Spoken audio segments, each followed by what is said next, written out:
Big 12 today here on Big 12 Radio. It is a Takeaway Tuesday edition here exclusively on TuneIn. You're watching us on Big 12 Studios. He is Ari Timken.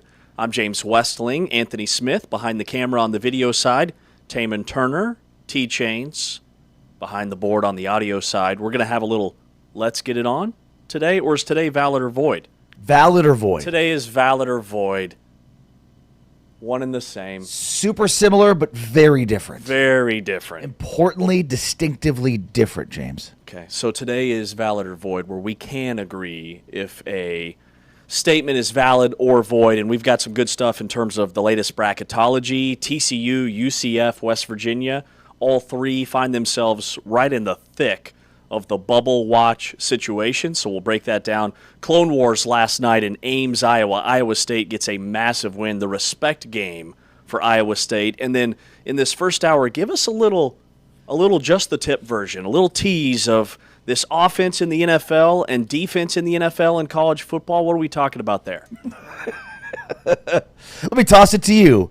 We've been talking a lot about this. Defense right now is ahead of offense, and so this is one of the swings in trends in football, and that's not just in the NFL, but in college football as well. There's some really compelling metrics that show, that defense is ahead of offense. And I think we were at a stretch within the last 5-10 years where it was the complete opposite. It's gone 180 degrees away, so we'll talk about some of those metrics that go into defining the success of defense and maybe what it's a product of. But it's interesting because all anybody's enamored with is offensive football and hiring the latest offensive coaches and having a smart, young, offensive-minded head coach.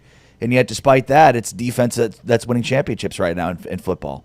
I'd love to see a team run some variation of the triple option offense. Just go old school service academy right now with all these spread defenses and 3-3-5s, which is why I think 2 years from now, Scott Abel will be a power conference head coach. He's running the triple option or kind of a spread version of it down at Rice, and the Rice quarterback will be in Lawrence next year, so it'll be interesting if Andy Kotelnicki kind of sprinkles in a little bit of that with him, as maybe the signal caller.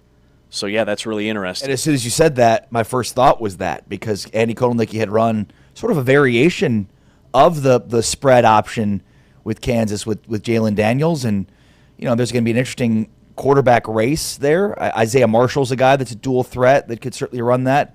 Maybe the one guy that's on the outside looking in terms of this discussion would be Cole Ballard, who will also be in that race. So yeah, it was the first name I thought of was Andy Kotelnicki. Kansas football could be really exciting this year. Off-season optimism is mandatory. It's mandatory. We are powered by Modelo, and we will continue our transfer portal tracker series with safeties today. I had one safety on my defensive backs list yesterday, so he doesn't make the cut today. That was Boo Carter. I just want to be clear, Boo Carter would be at the top of my safeties list. But because, are you okay? No. Are you okay? I love how you put DBs in quotes. I don't know why I did that. Sometimes they are actually defensive backs. When things are questionable, I like to do this. A lot of this. A lot of this. They do actually play the position. So you can't put quotes Somebody up. didn't understand the assignment, and it may have been me, but that's okay. Boo Carter's going to be a stud for Colorado, but I've got another buff that makes my list when it comes to the safeties today. So we'll have a ton of guests coming up. We're going to be breaking down some NBA draft stuff. Real quick off the top, I want to get your take on the Jerome Tang situation because this has gotten ugly. Just since we were sitting in these same seats yesterday, a lot has transpired over the last 24 hours. Essentially, Jerome Tang was let go. Apparently, he was given the option. You can either finish the season and we can settle on your buyout, or you can be done today and we are going to go after you for essentially no buyout. We are going to let you go without cause, or with cause, I should say. Well, Jerome Tang has hired a all-American defense team. This is going to court. The attorney Mars, is that his last name? Yeah, Tom Mars. Yeah, he's no stranger to this. So, look, cause I think is pretty well defined. I believe Kansas State and their attorneys maybe have found areas where they could fire for cause, but it's not going to happen. It's just not going to happen. And I mean, the idea that they could even get it reduced, like if you're Jerome Tang, and you've retained a guy like Tom Mars who's going to fight this to the end, and you're going to lose out on some money that Mars will then end up getting, but you're not going to, I mean, at this point, the number may be even north of what the buyout is based on what's been said about him publicly. It's Kansas football went through this during a really ugly stretch prior to the Travis Goff administration. And I would argue that the tenure of Jeff Long was about as bad as it possibly could be in terms of being one of the worst athletic directors in the history of the Power Four, and I don't think that's a stretch considering his just wake of destruction. But remember, they tried to fire a football coach for cause whose name's escaped me at this point, and it blew up in their face, looked really bad publicly. Was that Charlie Weiss? No, not Charlie Weiss. It was Turner Gill? No, keep going. Les Miles? David Beatty. David Beatty. David Beatty, they tried to fire for cause and, basically tried to say that he was cheating and ended up blowing up their face where they ended up paying a lot more than the buyout itself. And then they have egg on their face by looking stupid for doing that. Right. You hope K-State doesn't follow that same track. Because the buyout's already $18.8 million. To be north of that number is hard to wrap your mind around. Kansas State is not this massive budget. Well, it would be the largest buyout for any basketball coach in the history of the sport. So, you think about the differences between football and basketball. I mean, Jimbo Fisher got $100 million to go away. So if this is the largest buyout for college basketball, shows you just how much, comparatively. But, it's the right move. The wrong move was extending him following the Elite Eight run. But, you don't blame Gene Taylor and K-State for doing it. They looked like they had caught, a great coach at a point in time where he was going to get a ton of offers.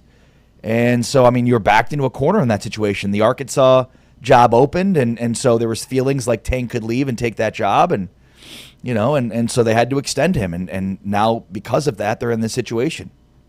To me, from the Kansas State angle, this feels really emotional, right? Kansas State had that Cinderella Elite Eight season year one, and then regression each and every year.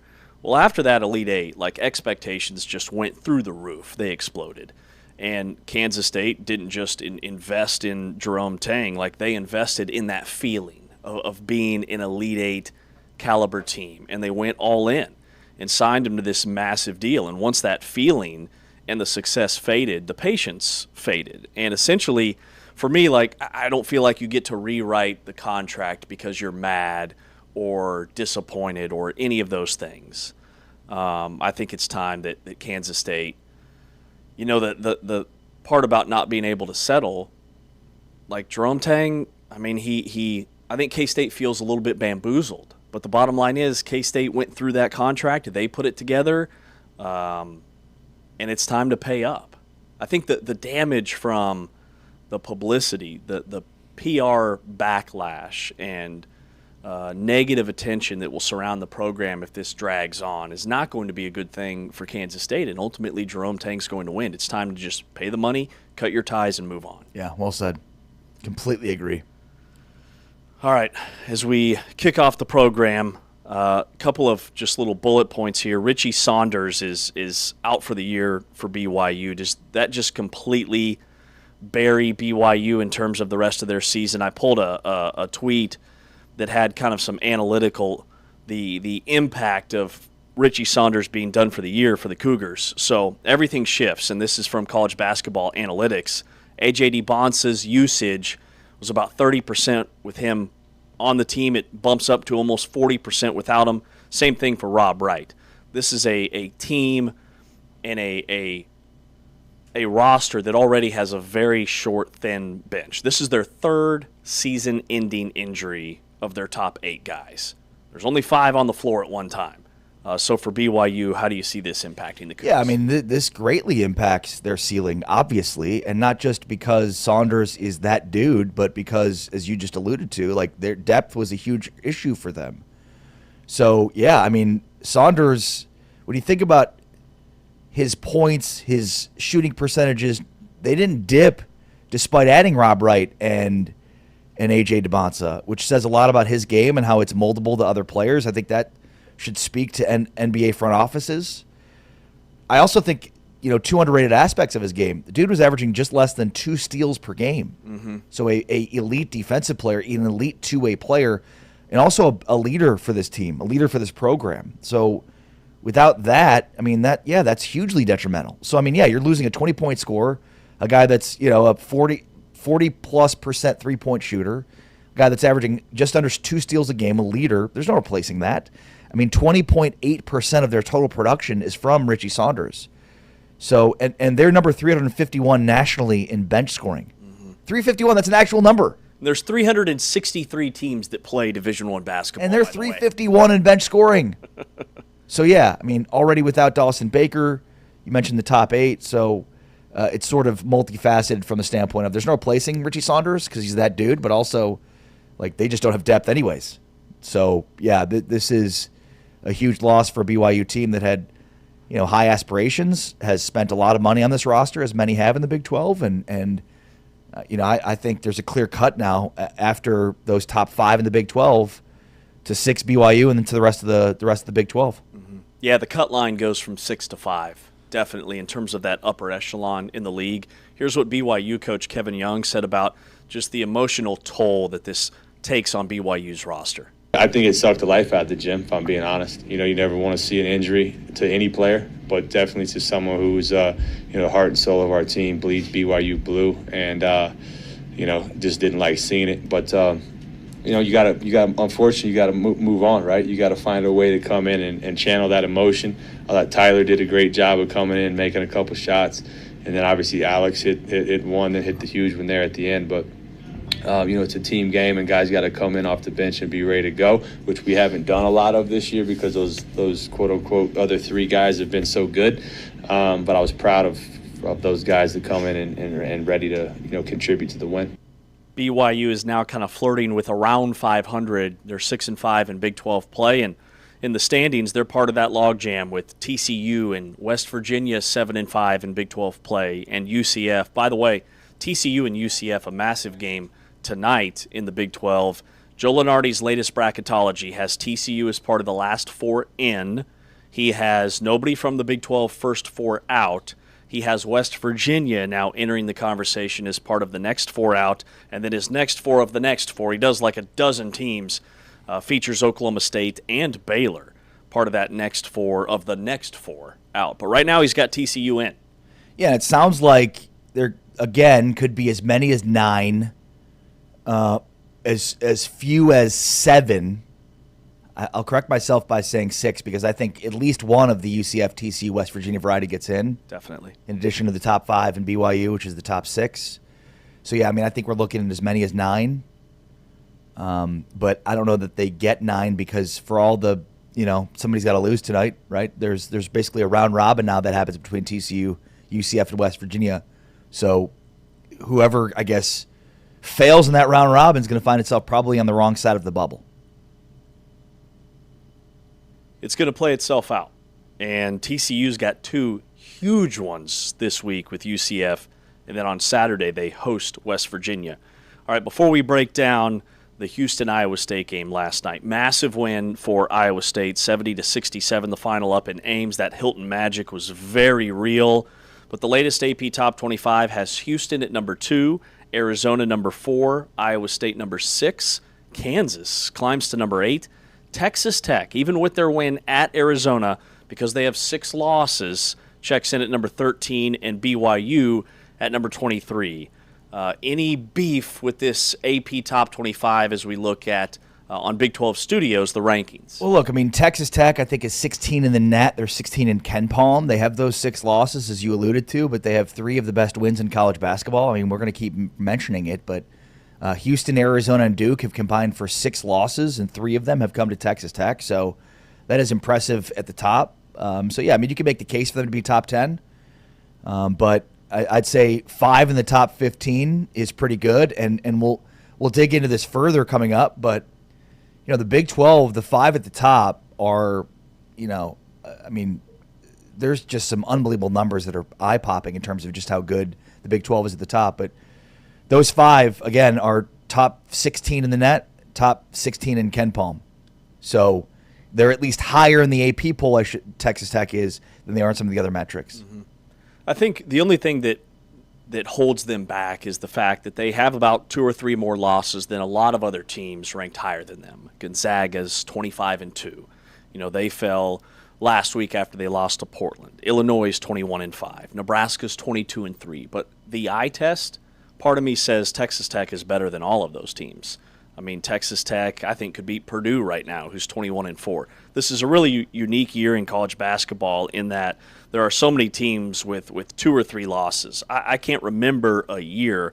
Like, if we thought last year was chalky in the NCAA tournament, wait until this year's tournament, because there are so many teams that are 23-2 or 23-3. It's just so loaded at the top, and it's not just the Big 12. Like, it's the Big 10, it's the ACC. The SEC is really down this year. Their best team appears to be Florida, who's currently ranked number 12 and has 6 losses. But those other 3 leagues, there's just so much power at the top. And it'll be interesting to see of those top 5, what the lowest seed is, and is Texas Tech that? And did last night's game, Iowa State beating Houston, have any bearing on seeding? Houston seemed like as the number 2 overall team in the AP and being top 10 in both KenPom, offense and defense, that Houston is closing in on a 1 seed. We know Arizona certainly is in position for a 1 seed. I think if you're Houston, it doesn't matter if you're a 1 or a 2. If you get the South region, that's all that matters. You end up playing in Houston. It doesn't matter if you're a 1 or a 2, so long as you play in Houston. But is Iowa State now climbing to potential 1 seed territory as well? It's a great question. They were number 6 in the AP Top 25 going into last night. Let's go ahead and take a break, and coming up next, we'll dive in. We are all in on Hilton Magic. Hilton got loud. Iowa State took care of the basketball. Houston's late game possessions were empty, and a 3-point game. That was the story last night in Ames, Iowa. A full recap from Iowa State's huge win over Houston and the implications it has, not just nationally, but here in the conference. He's Ari, I'm James. This is Big 12 Radio. We are brought to you, the Full-Time Fan, by Modelo.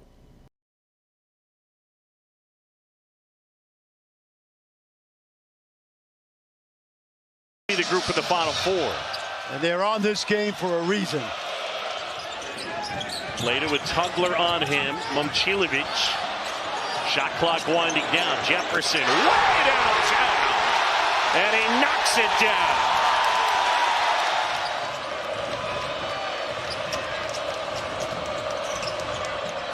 Sharp from deep. Bangs it home. Shot clock winding down. Miller! Oh, and a throwdown. Right on Plata. Mercy. Jefferson. Good look. And Buchanan.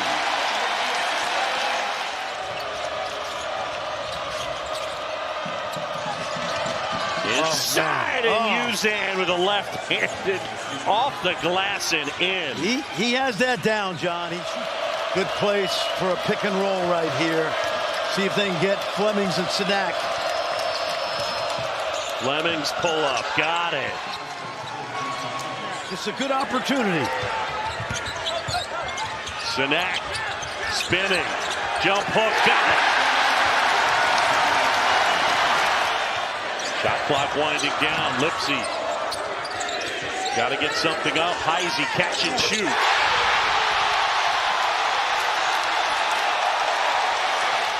Jefferson.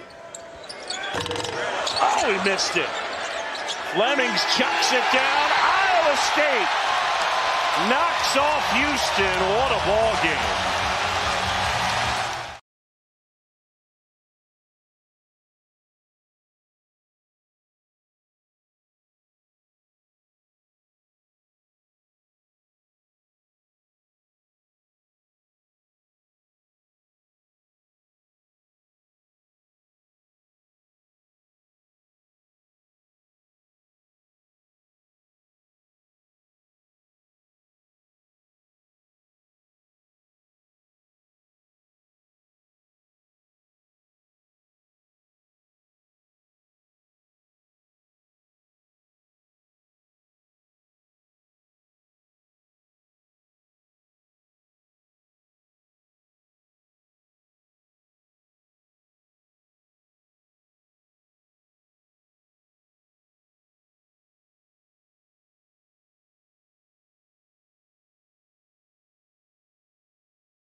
Big 12 today here on Big 12 Radio, heard exclusively on TuneIn, watched on Big 12 Studios. Want to remind you that Big 12 Conference Wrestling is back at the BOK Center in Tulsa, Oklahoma.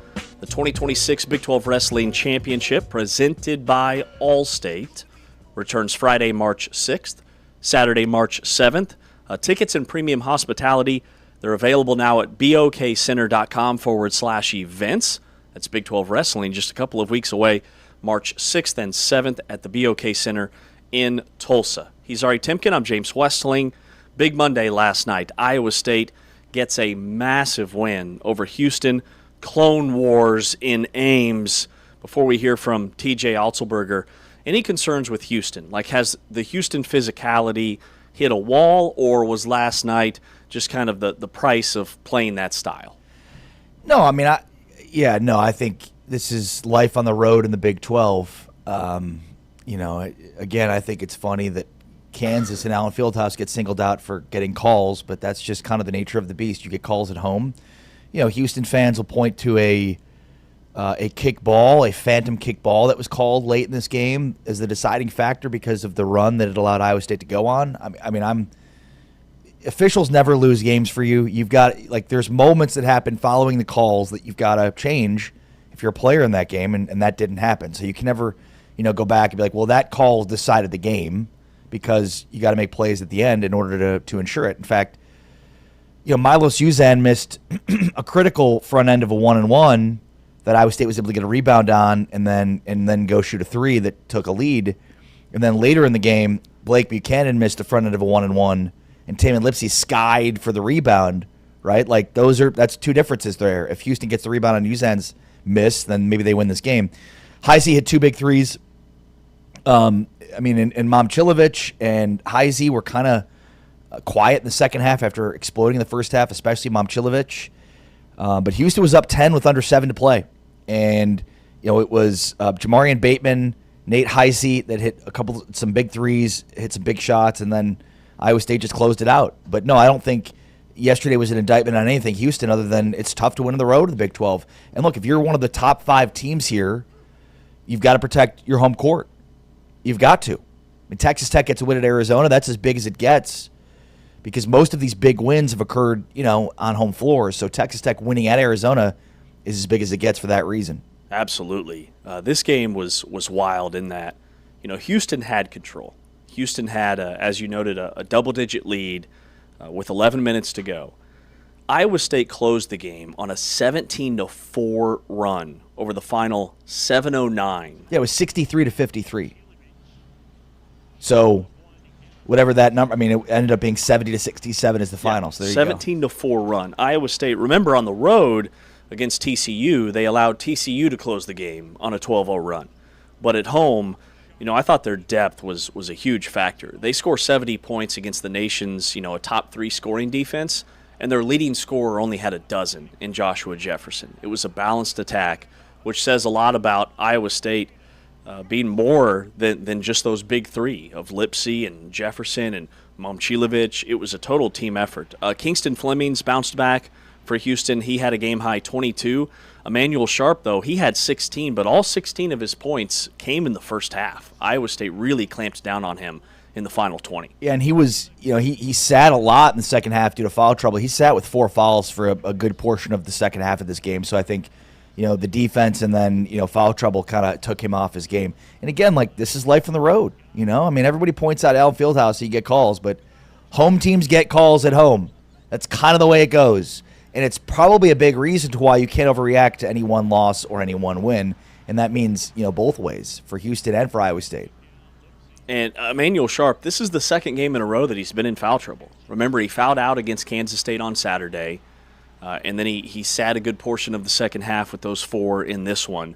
Houston went up by 2 with about 3:21 to go. You're seeing highlights on Big 12 Studios right now. Jamarian Bateman, the freshman who's really coming around, hit a key 3 for Iowa State. Kingston Flemings hit a jumper late in the game, and then Nate Heisey, who's Iowa State's X factor off the bench, hit a go-ahead 3 with a minute 17 left to make it 69-67. An empty trip for Houston, a shot clock violation with 43 seconds left, and Iowa State ends up clinching it down the stretch. Here's T.J. Altenberger, the Iowa State coach, postgame. Shed too much light on it, but he just put him in the game, right, in early in that second half, and wanted him in as quick as we could. And then, in my mind, I see him get hit, certainly, and I'm going to go over to him and I'm going to say, oh, it's fine, there's nothing there, I don't see anything. And then I looked at his eye, I'm like, oh boy, I got to fake this a little bit, right? Like, I got to make it look like I'm not looking at that thing and it doesn't look as bad. I'm like, no, you look fine, right? And so, I went over to him and said, man, we need you on that court, so you tell me when you're ready to go and we'll put you in. He's talking about Nate Heise, who finished with 11 points on just 6 shots, hit a couple of threes, also had 6 rebounds in 26 minutes off the bench. Yeah, I mean, hit the three that basically won the game, and it was a great shot because it was a cross-court pass and quick trigger three. You got to get that shot off, and Heise did a really good job. And I think, we saw Iowa State at its potential where everybody's contributing. I mean, how many guys scored points last night for Iowa State? They had 8 guys score at least 6 points. Everybody that played scored in this game and scored at least 6. And they were all crucial. I mean, in a game where you win by 3, of course they are. Jamarian Bateman hit a couple of big threes against Kansas. Same thing. And, I mean, it's 6 points for Bateman, but that doesn't tell you the story. When Houston went up 10 with under 7 to play, Bateman hit a 3 to cut it to 7, and then hit another 3 to get it either even or within a point. So, I mean, his 6 points came at a crucial stretch that they needed that shooting from him. And I think that's a huge difference between some of these Iowa State teams from years past and this year is they've got guys that can shoot the 3 ball. I mean, Jefferson uncorked a 3 in this one. We know Momcilovic is a plus 50% three-point shooter. But Heise and Bateman give them a different look in terms of three-point shooting. Even Killian Torrey hit a 3 in this one. Yeah. Momcilovic only hit 2 threes. And Iowa State goes 9 for 22, 40% as a team. For me, this was the Iowa State respect game. I look at Iowa State in a completely different light than I did about 24 hours ago. Really? Even after they had beaten Kansas, because I know they always get really up for that game. And Darren Peterson was kind of in and out, and Kansas just looked out of sync and tired, frankly, from the get-go with the quick turnaround. But Iowa State last night beating Houston, I did not think Iowa State's supporting cast was capable of playing at that level. Like, Dominicus Plata is their big 7-footer, international player, comes off the bench, plays about 10 or 15 minutes per game. Thought he had his best game of the year last night. Iowa State was plus 12 when he was on the floor. Like, his plus-minus was plus 12. He made a major impact in his 15 minutes of action. He had 8 points on 3 of 4 shooting. He had 3 rebounds, and he was that length and that physicality. I thought he matched that JoJo Tugler and guys like Khalifa Sacco, who comes off the bench for Houston and is a high-energy guy. I didn't know if Iowa State had those high-energy bigs off the bench, and Plata, man, he delivered in a big way. Well, and, it's interesting because, big picture, James, of the top 5 teams in the Big 12, Iowa State, going into last night, was the only team that had not gotten 7 quad 1 wins. Arizona has 9, Houston has 7, Kansas has 7, Texas Tech has 7, and now Iowa State has 7. So when you think about that and then compare it to other conferences, Michigan is 9-0 in quad 1. Their 1 loss is in quad 2. Illinois is 6-4, Purdue is 8-4, Nebraska is 5-3, Michigan State is 6-4. So all 5 of the top 5 in the Big 12 have at least 7 quad 1 wins. Only 2 out of the top 5 in the Big 10 have at least 7 quad 1 wins, and that's Purdue and Michigan. By the way, they play tonight in West Lafayette, so one of those teams will get to 9 quad 1 wins with a win tonight. The other thing is just comparing. So I mentioned this earlier. The Big 12 has 5 teams in the top 16 of the net in the Ken Palm. The Big 10 has 5 in the top 15, Michigan, Illinois, Purdue, Nebraska, and Michigan State. But the Big 12, their top 5 teams are 70-0 outside quad 1. It's insane. Houston, Arizona, Iowa State, Kansas, and Texas Tech have not lost in quad 2, 3, or 4. The Big 10, Michigan, Michigan State, and Illinois all have losses outside of quad 1. And if you throw BYU into the mix, so the top of the Big 12, there are 15 teams in all of college basketball total out of 363. There are 15 total that don't have any quad 2, 3, or 4 losses. 6 of those 15 teams are from the Big 12. BYU doesn't have any losses outside of Quad 1. So that group together, that 70-0 mark, if you include BYU, is 84-0 in Quad 2, 3, and 4. The big, and I know we look at BYU in a different light, but I'm throwing them in for the exercise purposes because the loss of Saunders is going to hurt. But to have those 5 teams or 6 teams not have a single, not even bad loss, like mediocre loss on their resume, it's incredible. Yeah, and then just comparatively to the other conferences, I mean, the Big 12 and the Big 10 are only 2 that are comparable. It's not even close. The ACC has 2 teams inside the top 16. Remember, the Big 12 has 5. The Big 10 has 6, or rather 5. They both have 5. The ACC has 2, Duke and Louisville, but only Duke has more than 6 Quad 1 wins out of the ACC. Remember, all 5 in the Big 12 have 7. Louisville is 6-6 in Quad 1. By the way, the Big East just has UConn in the top 15 or 16 of the net. And Seton Hall and Providence are part of the 5 best in the Big East. And Seton Hall's 1-5 in Quad 1. Providence is 1-9. By the way, Nova is 3rd of the Big East right now. They're 2-4 in Quad 1. St. John's is 3-4. And then the SEC, they've got 2 teams in the top 16 of the net. Vanderbilt's 13, Florida's 9. Vanderbilt's 7-3 in Quad 1. Florida's 8-5.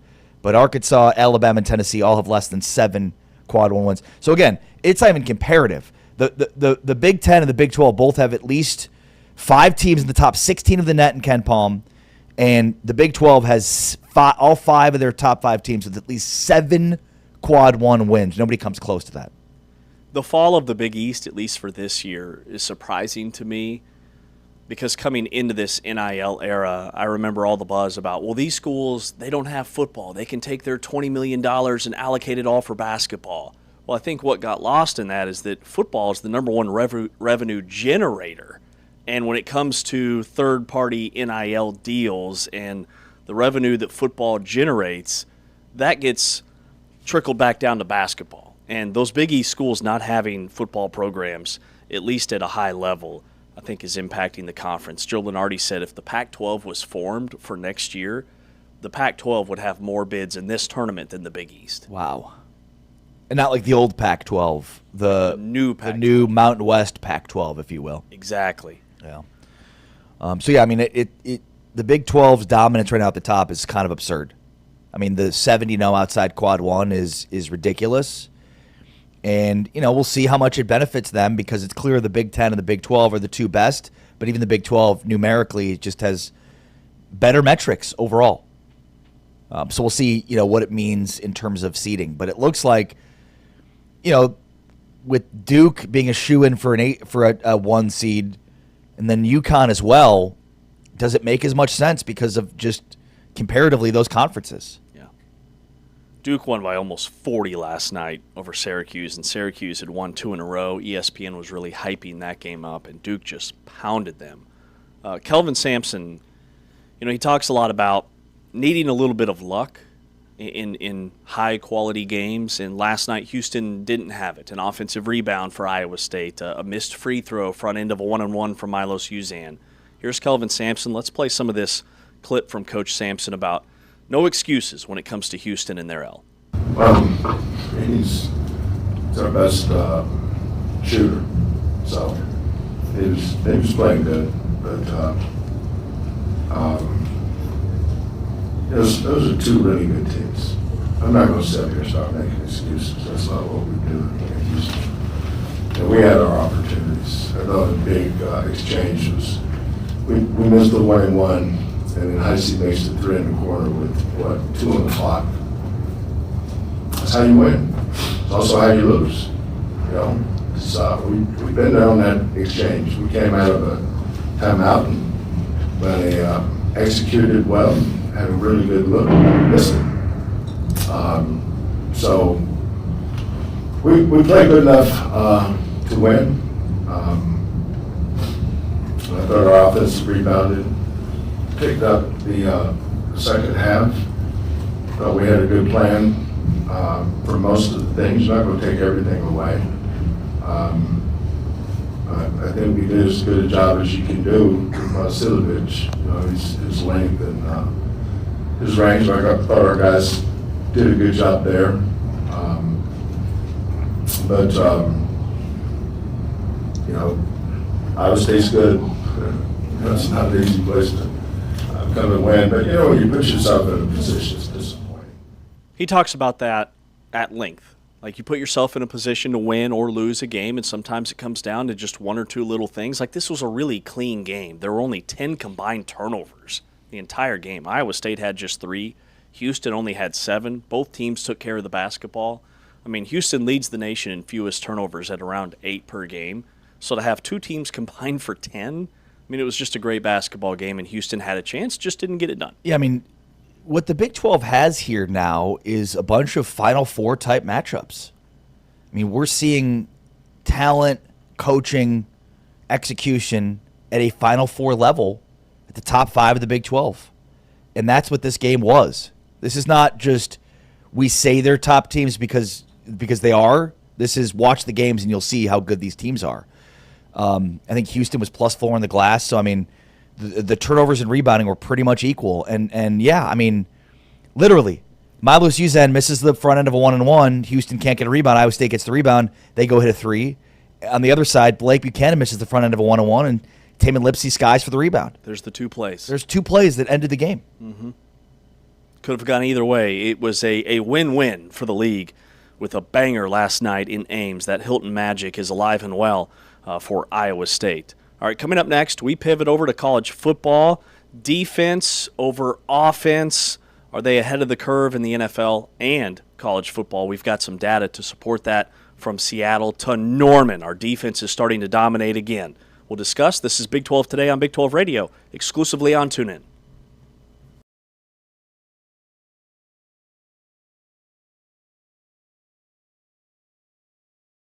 Has played very well on the road this season, 8-2.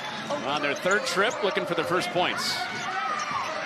And Haley Timmer off the Akot screen, sneaks into the lane for the opening basket for the Cowgirls. And her defense. She went in for a drive and stepped on an ankle in the first. Foster with a miss.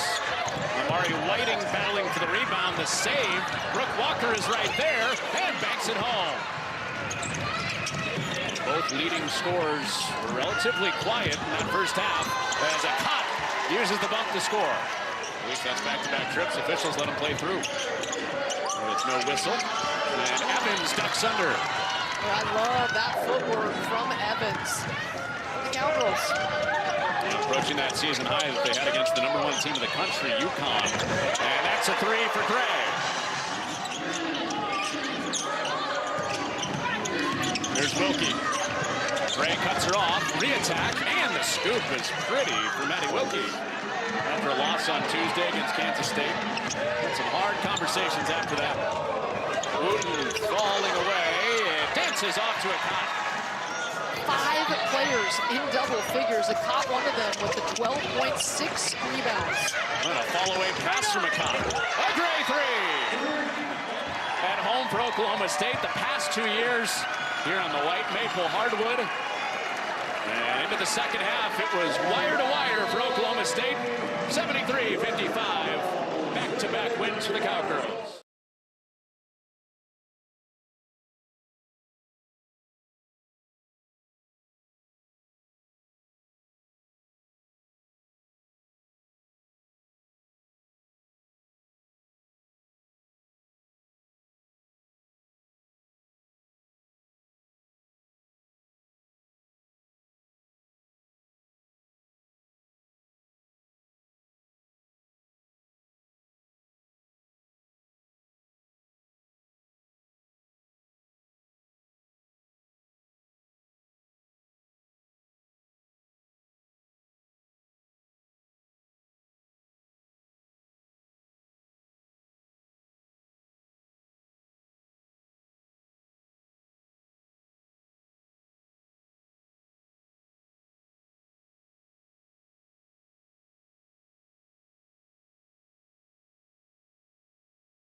having a good time out there.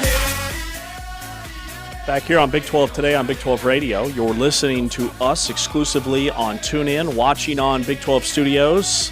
He's Ari Timken on social at Ari Sports, ARI Sports. I'm James Westling on social at James Westling. We are powered, brought to you, the Full-Time Fan, by our friends at Modelo, where off-season optimism is mandatory. It's mandatory. Where's the excitement?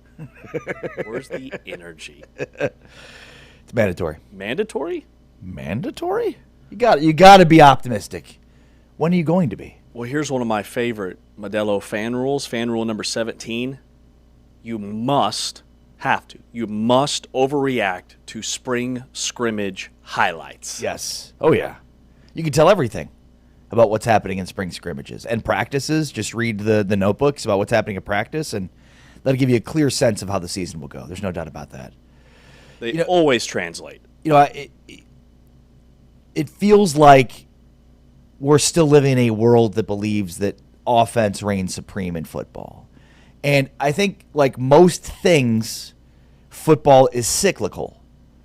And so as soon as the trends swing one way, as a coach, you need to be innovative by thinking about how you can swing a trend in the other way. And let's give Iowa State and John Haycock some credit here, because very much a product of that 3-3-5 specifically, or the rush 3 drop 8, has had an influence over all of football that has swung the pendulum back in the defensive side. So there was a good stretch within the last 5 to 10 years where great offense was beating great defense. Now it's gone the other way. And if you think more specifically about the last 2 Super Bowl champs, the common thread was both great ground games. I mean, you had Kenneth Walker winning the Super Bowl MVP, and great defenses with great pass rushes.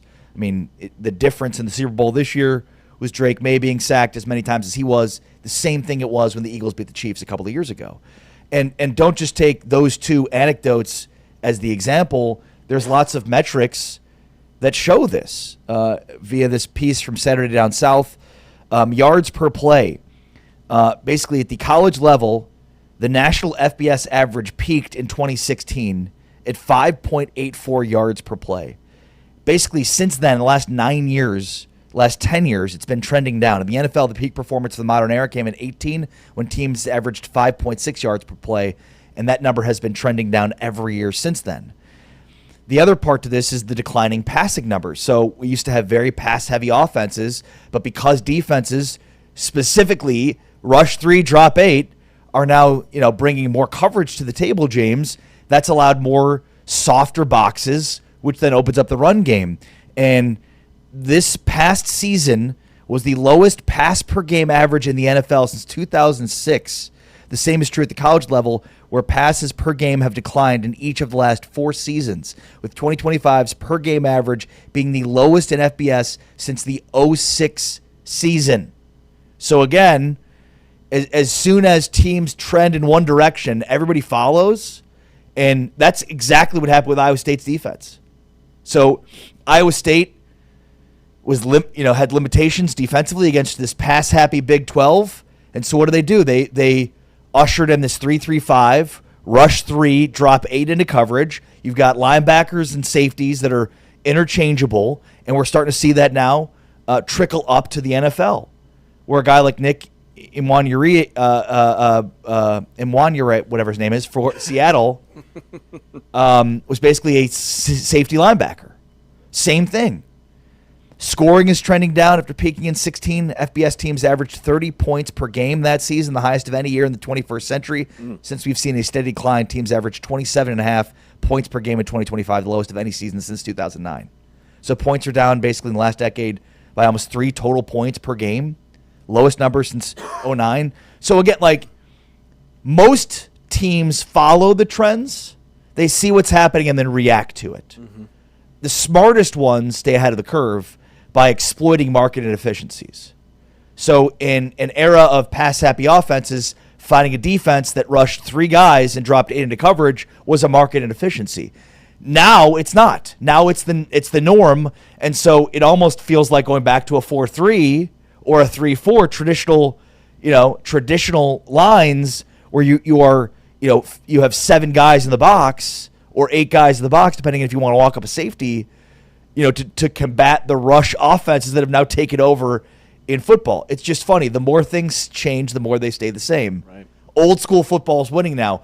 Downhill running defense is winning, and not that long ago it was all about these pass-happy spread offenses, and now it's what's the next iteration of it? What's fascinating is, we are still seeing more yards per play and more passing yards and more total points scored per possession, both in the NFL and in the NCAA, since we saw 25 years ago, back in 2000 and 2001. Right. We're still above that cut line. But from 2001 to 2016, you saw just a gradual incline offensively, both sports, in all 3 of those categories. And since 2016, it's like it peaked in 2016, and it's been a pretty sharp decline in yards per play, points scored per possession, and passing yards, to where from 2016 to now, it's quite steep in both sports. The other nugget is that games are shorter. The plays per game for both teams since 2016, comparing, the last decade, it's down. And probably because the defenses are better.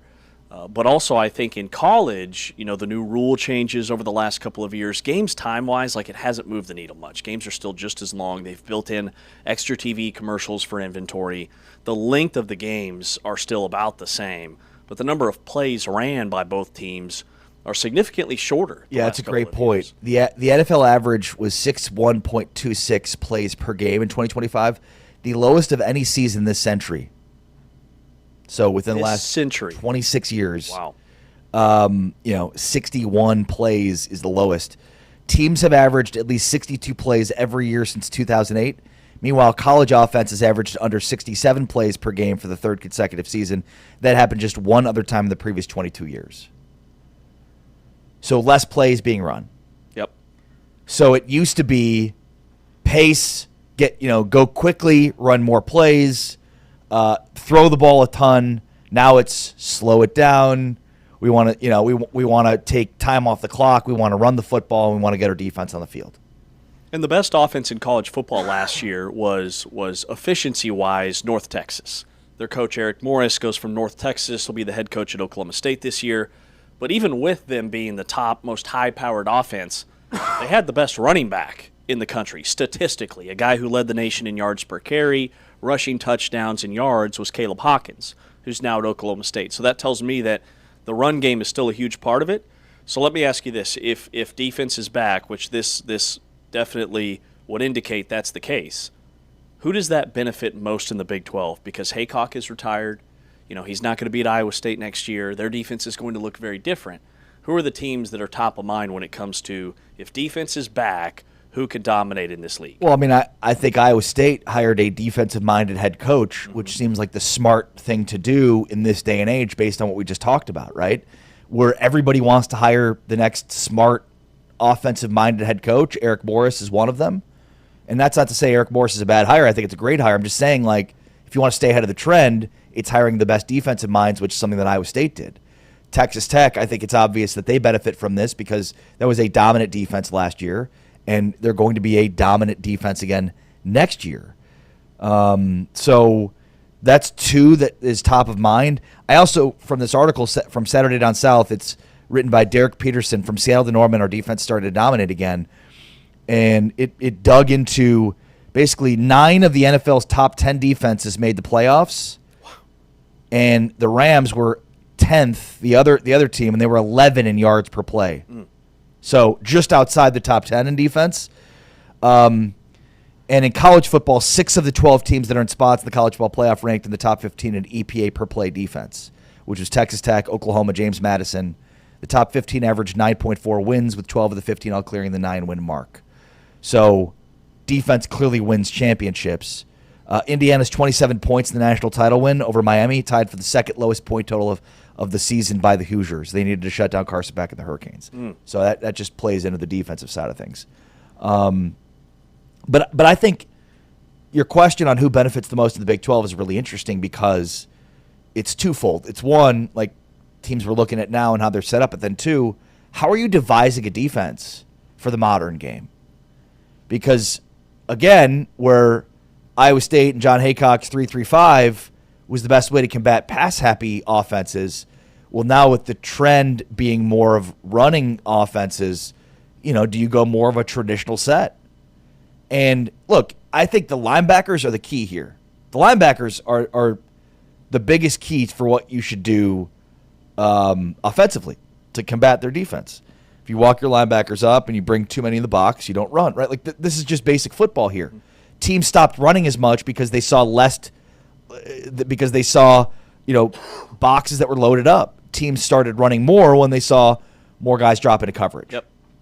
I think of, Texas Tech with what they've done the last 2 years in the portal, the way they're recruiting. I think BYU defensively is just always sound. And then I think, Houston comes to mind because in that market, Willie Fritz is actually a defensive-minded coach. Right. You can find a lot of big bodies in Houston at the line of scrimmage. I think Arizona State and Kenny Dillingham and what they've done with defensive coordinator Brian Ward has been really good. I think there's kind of an NFL model there defensively. And then outside of that, Utah, what will they look like with Morgan Scalley as the head coach? They've always been sound defensively. But the Big 12 had a good year last year, but I think it can be better on the defensive side of the ball. Well, and it's also interesting, too, because I think elite offenses with average defenses can win big in college football in the NFL. I think elite defenses with average offenses cannot. I think Texas Tech's a great example of that. And that's, I think, where the rubber meets the road here in this conversation. Elite offenses are winning right now over elite defenses, but that doesn't mean you don't need to have a great offense. Right. And that's the distinction there. I believe elite offenses and average defenses can win big. I don't think the opposite is true. Mm-hmm. And I think Texas Tech's a good example of that. Now, Texas Tech did win big, right? How many games did they win? And they won the Big 12. Right. Led the nation in scoring margin. But there's clearly a ceiling there because of their offense. Yeah, that's a really good point. All right, coming up next, Taman will jump in here for valid or void. He's got the topics. Is it valid or is it void? Big 12 edition. Before we dive into Christian, who's our NBA draft guy? Taman, you know how to say his last name. You unmute that mic. Christian Ajakjian. Okay, rolls right off the tongue. He's going to join us, a college basketball analyst. Also does a ton in terms of previewing the NFL draft. He'll join us around 8:20. And then we've got Jeff Haxton, the Texas Tech play-by-play announcer for basketball, baseball, soccer, volleyball on the radio side. He's at 8:40. So that's coming up next hour. He's Ari, I'm James. This is Big 12 Radio. This is the Big 12 Conference. This is a different league. Here are the top plays from this week's Player of the Week.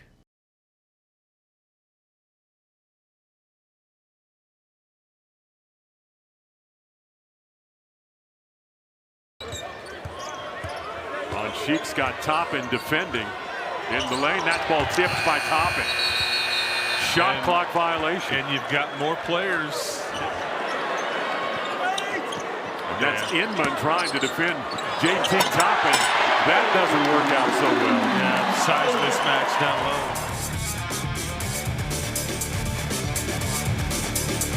But a lot of it is because of what you've seen. I think that's the 8th or 9th block for the Red Raiders tonight, mostly due to JT Toppin and Luke Bamboye. And oh, by the way, JT Toppin can do that too. Well, back to JT Toppin. Look out inside Hargress. He's not going to stop that. And Toppin scores again. You just can't stop. Well, Ifala stayed outside to cut off Atwell, and there's no one defending JT Toppin. Yeah, that's right. Again, one thing JT Toppin doesn't get credit for, he's a great screener. Strong drive by Karchenkov, but met at the rim by Toppin. Great stuff, and we reminisced a little bit about it with Grant McCaslin before the game. It bounces to Toppin, and he slams it home to get the Red Raiders back within 2. Toppin and Awaka again. Toppin wins. Boy, Lawan Watts made a really nice drop-off pass to Toppin. Walker's doing a good job guarding in space. Toppin somehow spun into some free space and banks it in. This is 16th double-double of the season.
On Big 12 Studios, the Big 12 Fast channel. You can catch us on Amazon Prime, DirecTV, YouTube, and many other places. Wherever you get your Big 12 content, we're there each and every weekday, Monday through Friday, 7 to 10 Central Time. Kingston Flemings joined elite company last night, even in a loss. Over the last 30 seasons, the only Division I freshman to average 25 points per game against ranked opponents in a single year. Kingston Flemings, Trey Young back in 17-18, Michael Beasley, Kansas State 07, and Kevin Durant, Texas. Yeah, not exactly what we expected heading into this season. I think we thought Kingston Flemings would be very good, but, man, he has become a obviously critical piece for Houston and maybe the most critical piece for Houston. And that game last night, like, they had the ball with an opportunity, and he trips. I think it was a 1-point game. And he tripped and fell. He was trying to get the ball, I think, to Sinak, and who knows if he doesn't trip, if he doesn't slip, then might have been different. But Houston gets the rebound. They get fouled. Actually, Blake Buchanan got fouled, missed the front end of a 1-on-1. Then Tamin Lipsey's guys for the rebound and hits 2 free throws to win the game. This is a guy that he was a high 4-star recruit, like a top 20 player, but for him to be skyrocketing on NBA draft boards, didn't see that coming in. I was worried maybe he had hit a wall because he only scored 4 against Utah, was like 2 for 12 from the field against Kansas State, but he balled out last night for Houston. All right, time to play a little Valid or Void, Big 12 edition. Tamin will have a statement, and Ari and myself, we will either valid or void Taman, take it away. All right, guys. First one up. You guys kind of mentioned it already, but I want to get your thoughts again. So, first one, valid or void. BYU still has a chance to make a deep tourney run despite the ACL injury to Richie Saunders. Valid or void? What's a deep tournament run? Sweet 16 or further. Okay. So getting to the second weekend. Getting to the second weekend, which they did a season ago. Look, I'll validate this. It's not a high chance, but I think they can get to the second weekend because they've got one of the top players in college basketball in A.J. DeMonsa and Rob Wright. Now, they don't have depth and they can't defend. So, I mean, these are two major fatal flaws for this team regardless of the Richie Saunders injury. But with that being said, Saunders averaging just under 2 steals per game, high percentage three-point shooter, leader, huge loss for them that obviously has a tremendous impact on their ceiling for this season. Yeah, I'm going to have to... Excuse me. I'm going to have to say void. BYU reminds me, at this time this year, a ton. I think it's almost a side-by-side comp of what Baylor was last year. Baylor had VJ Edgecombe and Rob Wright and no depth. BYU has A.J. DeBonsa and Rob Wright and no depth. Good call. With that formula, you can win a game in the NCAA tournament, but that second game, when you're going on less than 48 hours rest, your body's worn down, mentally you are fatigued, it's been a long year, that's where I think they probably go out. And I'm worried about their seed line, the rest of the way. They're about 500 in Big 12 play? I think they're probably looking right now at like an 8 or 9 seed in the NCAA tournament if they drop a couple more games in the regular season, which means they'd have to play a 1, maybe a 2 in the second round of the NCAA tournament. I don't think they can win that one. All right, you guys are split there. Okay, second one, we're going to coaches. So Kansas State will be the only team in the Big 12 with a new head coach next season. Valid or void? I'm going to void that. Cincinnati, I think, will also be in the market for a new head coach. Arizona State, I think we're looking at 3. Bobby Hurley and Wes Miller, I think, will both be out. So I think Cincinnati, Arizona State, and K-State will all be looking for coaches. I'm going to avoid it as well. I believe that the over-under I would set at 2.5 because I think Wes Miller is still in a position to maybe save his job and get one extra year. They're 6-7 in Big 12 play. They're 2 games above 500. They have a midweek bye this week, so they don't play again until Saturday, but they play at Kansas. But after that, their schedule's a little bit lighter. They could maybe work themselves, into the conversation for an NCAA tournament bid. So I'm not ready quite yet to say that he's out. But his buyout is $9.9 million. If they give him one extra year, his buyout drops to $4 million for next year. But Bobby Hurley, at 4-8 in Big 12 play, he's in the last year of a contract year. They have not extended him. And just kind of his demeanor, I think he knows this is probably it. All right, next one, staying with coaches. This was at the top of the Big 12 this time. So the Naismith College Coach of the Year this season will come out of the Big 12. Valid or void? Man, I hate to be a negative, Nick. It should. Hey, Jolly James. It should come out of the Big 12.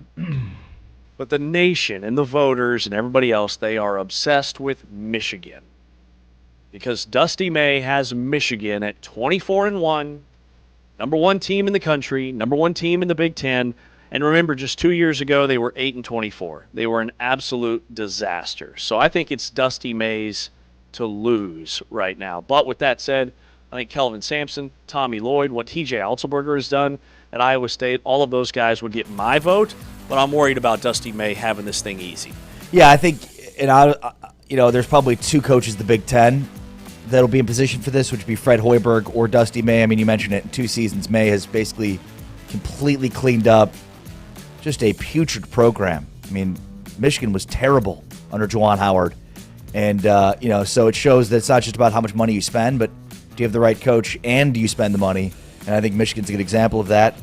Yeah, I mean, I think Lloyd, you hit the nail on the head there. Lloyd, Sampson, and Otzelberger should all be in the conversation. How about Bill Self? I mean, this is a guy that probably should be in the running every year, especially this year where he's had 2 teams that he's had to coach and will still be a top 4 seed despite, all of everything everybody said this season coming into this year. Man, Kansas can be good, but I just don't know. I don't see it with their depth. They don't have any depth. They're not going to be good enough beyond Darren Peterson, and yet they've shown, even without Peterson, Like, they have not lost a quad 2, quad 3, or quad 4 game this year. And think about how many games they played without Peterson. It says a lot about this team. So I think you can make the case for Bill Self more than any of the other coaches. But yeah, I'm with you. I'm going to say void on this one because I think Dusty May and or Fred Hoiberg will win this thing. All right, there's a big game taking place tonight in the Big 12, TCU at UCF. So my question is, valid or void, the loser of this game, TCU versus UCF, will still make the NCAA tournament. Valid or void? Go ahead. Man, that's tough. That is tough. This is a massive game. So they're both 6-6 in Big 12 play. I think the loser can still make the NCAA tournament. And so I will say valid that the loser of this game makes the NCAA tournament. I really like the schedule for TCU the rest of the way. I don't expect TCU to win this game on the road. And with where both these teams are in the net rankings, TCU's at 45, UCF is currently at 49. So the loser, it's not going to move the needle. It's not a bad loss for either of them. Even if UCF fell at home, I think that win over Kansas, the win over Texas Tech, the non-conference wins that they had over Texas A&M, which is aging very well. There's still plenty of Quad 1 games left here in the month of February, so I'll validate this. I'll say void. I think TCU's entering must-win territory here. I think if UCF were to lose this game, they would still be very much in it, but I'm not sure about TCU. I mean, UCF is 4-6 in Quad 1, 3-1 in Quad 2, and then 10-0 in Quads 3 and 4. So that's a pretty good resume. TCU, it's well documented. I mean, they're 9-2 in Quads 3 and 4. And, you know, they're 2-1 in Quad 2. So, I mean, they're 11-3 in Quads 2, 3, and 4 with that 5-6 record. So, I mean, UCF right now is one less win in Quad 1, but is basically unblemished in Quads 3 and 4, whereas TCU has 2 losses in Quads 3 and 4. So, TCU's entering must-win territory here, despite having those 5 Quad 1 wins. The New Orleans loss hurts. Also, they lost at Utah. That's their Quad 3 loss to give Utah their only Big 12 win. All right, next topic. So, obviously, over the weekend, Texas Tech had a big win over Arizona. And ironically, Kelvin Sampson commented on JT Toppin saying that he is the best player in the Big 12. So, valid or void, JT Toppin's game will translate well into the NBA. Valid or void? I'll validate this. You know, look, I think he certainly has the makeup of sort of a forgotten 4 in the modern NBA game. But I think, like, if he can show his ability to hit corner threes on a consistent basis, like, he would be a combination of what the NBA seeks right now in terms of their stretch 4s. Will also be a guy that, like, is very unique in terms of his size and explosiveness. My biggest thing is, like, he doesn't have great athleticism in terms of, like, reach and some of the other things you look for out of a 6'9" guy. Like, I think he's only 7'3" in terms of his standing reach. So, you know, there's just not a ton of athleticism that jumps off the charts. I think this is a dude that will be end of first, second-round pick that will be on an NBA roster for many years. I think there's definitely some comps in terms of current NBA players that have a similar skill set. You look at, like, a John Collins, his early Atlanta years, you know, Brandon Clark. But I think he's better than those guys. Like, this is a guy that's going to be a back-to-back Big 12 player of the year, right? I mean, who else is going to be the player of the year of the Big 12 this year? Right. So he's going to be 2-time back-to-back Big 12 player of the year, which says a lot. This is as good of a conference as there is, and this year is as good of a conference with as much talent and high-level talent as there is in college basketball. So, yeah, I mean, I think just like when you look at him and you watch his game, you're like, oh, yeah, that's not an NBA player because it's more of that traditional college 4. But I think he's got translatable skills that, look, if you're elite at rebounding, you're elite at scoring inside, and you can step out and shoot threes, like, you'll have a fit in the NBA. Totally agree. I validate this. I think he's going to have a very long, successful NBA career. Will he be How long?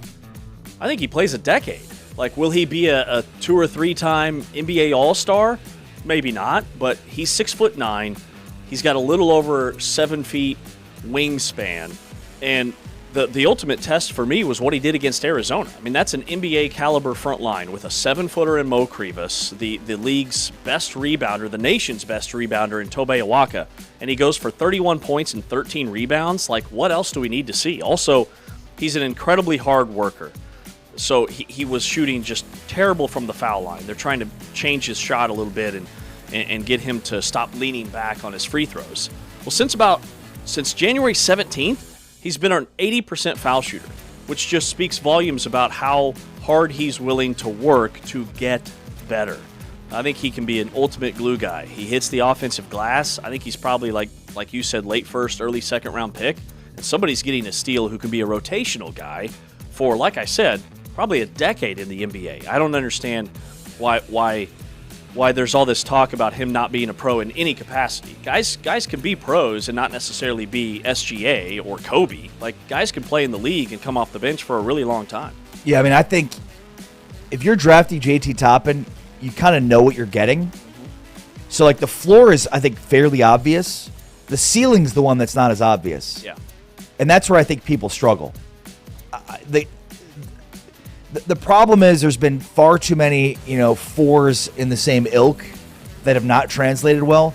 But over 2 years, like, he's played around and enough NBA guys to where we get a pretty good gauge of how this dude would play in the NBA. He's a phenomenal passer. Like, at the NBA level with the court that wide open, you throw it into him, he's going to kick it out. He's either going to score, number one, or he's going to kick it out to your shooters. And I think somebody's getting a steal.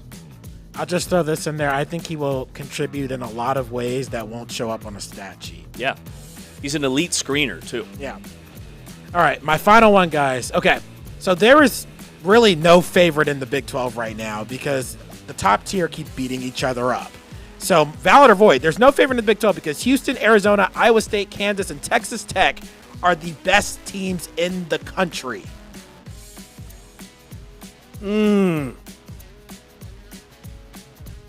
mean, I think there is a favorite. Houston's won this thing back-to-back years, guys. Like, that's your favorite. And I'm not going to ding Houston for losing at Iowa State. Again, Iowa State's 15-0 at home. Road wins are tough, and they were right there to the end. Right? So, whether they won or lost that game, it's a coin flip. So, I still think Houston's the team to beat. And no, those aren't the best teams in the country. They are 5 of the top 16 teams in the country. Yes. 5 of the top Agreed. 10 to 15 teams in the country. But, I mean, you got to put Duke, you got to put Michigan, you got to put UConn in that conversation, too. Yep, exactly. That's where I was headed. So I would say void. I don't know that there is a favorite right now. I do think it's really wide open. Houston. Is it Texas Tech? Huh? Is Texas Tech the favorite?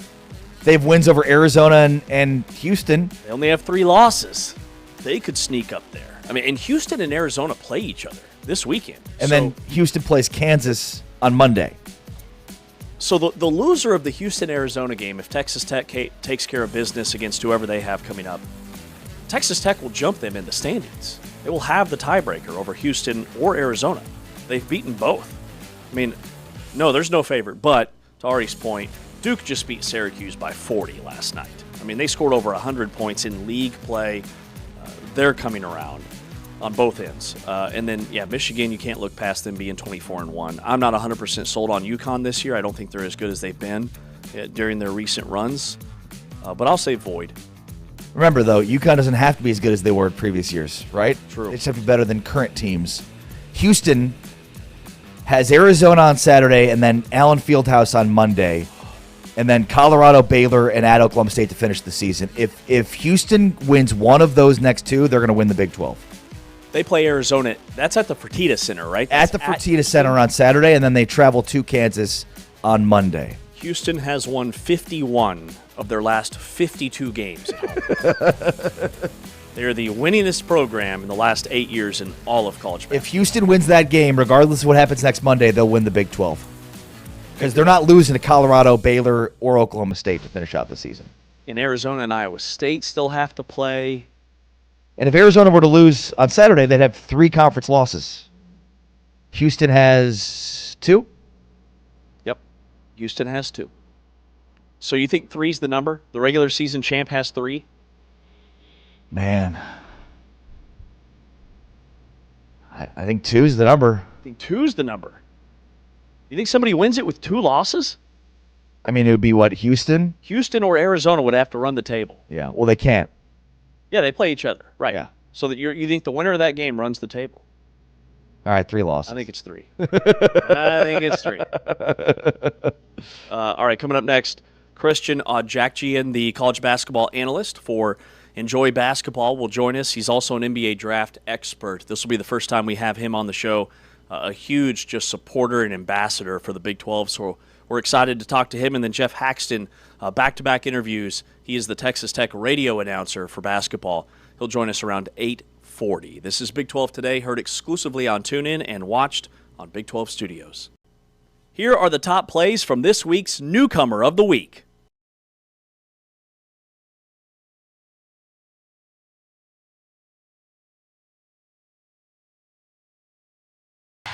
Darian Mensah from Duke to Miami in the college football world, somewhat similar to that. DiBanza got it from right in transition. Great job by Robert right there to get his. Now, if you're BYU, I think you've got to get Saunders involved before this half is over. He is as important of a piece for BYU to win games as anybody. Right now, it's all DiBanza. He's got 16 on 8 of 11 shooting. DiBanza initiates off the wing. Gets the switch from Powell. Drives on Powell! Oh! Air AJ takes off! AJ DiBanza is, okay, even before this play started, okay, he runs a little Iverson cut, but he had the 2 BYU. Yesufu can't stop smiling as he was hanging in the air when he fired that pass. DiBanza, oh, he spins one home! Come on, man. What can't he do? This line nearly gets shut off. Look, the hesitation, the crossover, look how low he gets. Then the physicality that he plays with.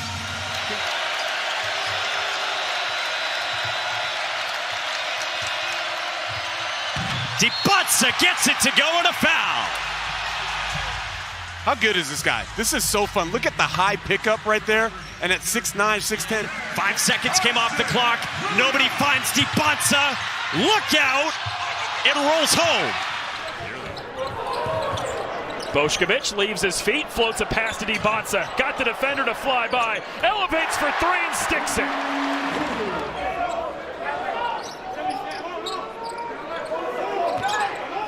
DiBanza bumped off his path, fades away from 15 and rattles it in.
Back inside Big 12 today here on Big 12 Radio, heard exclusively on TuneIn. You are watching us streaming live on the Big 12 Fast Channel, Big 12 Studios with Ari Timken. I'm James Westeling.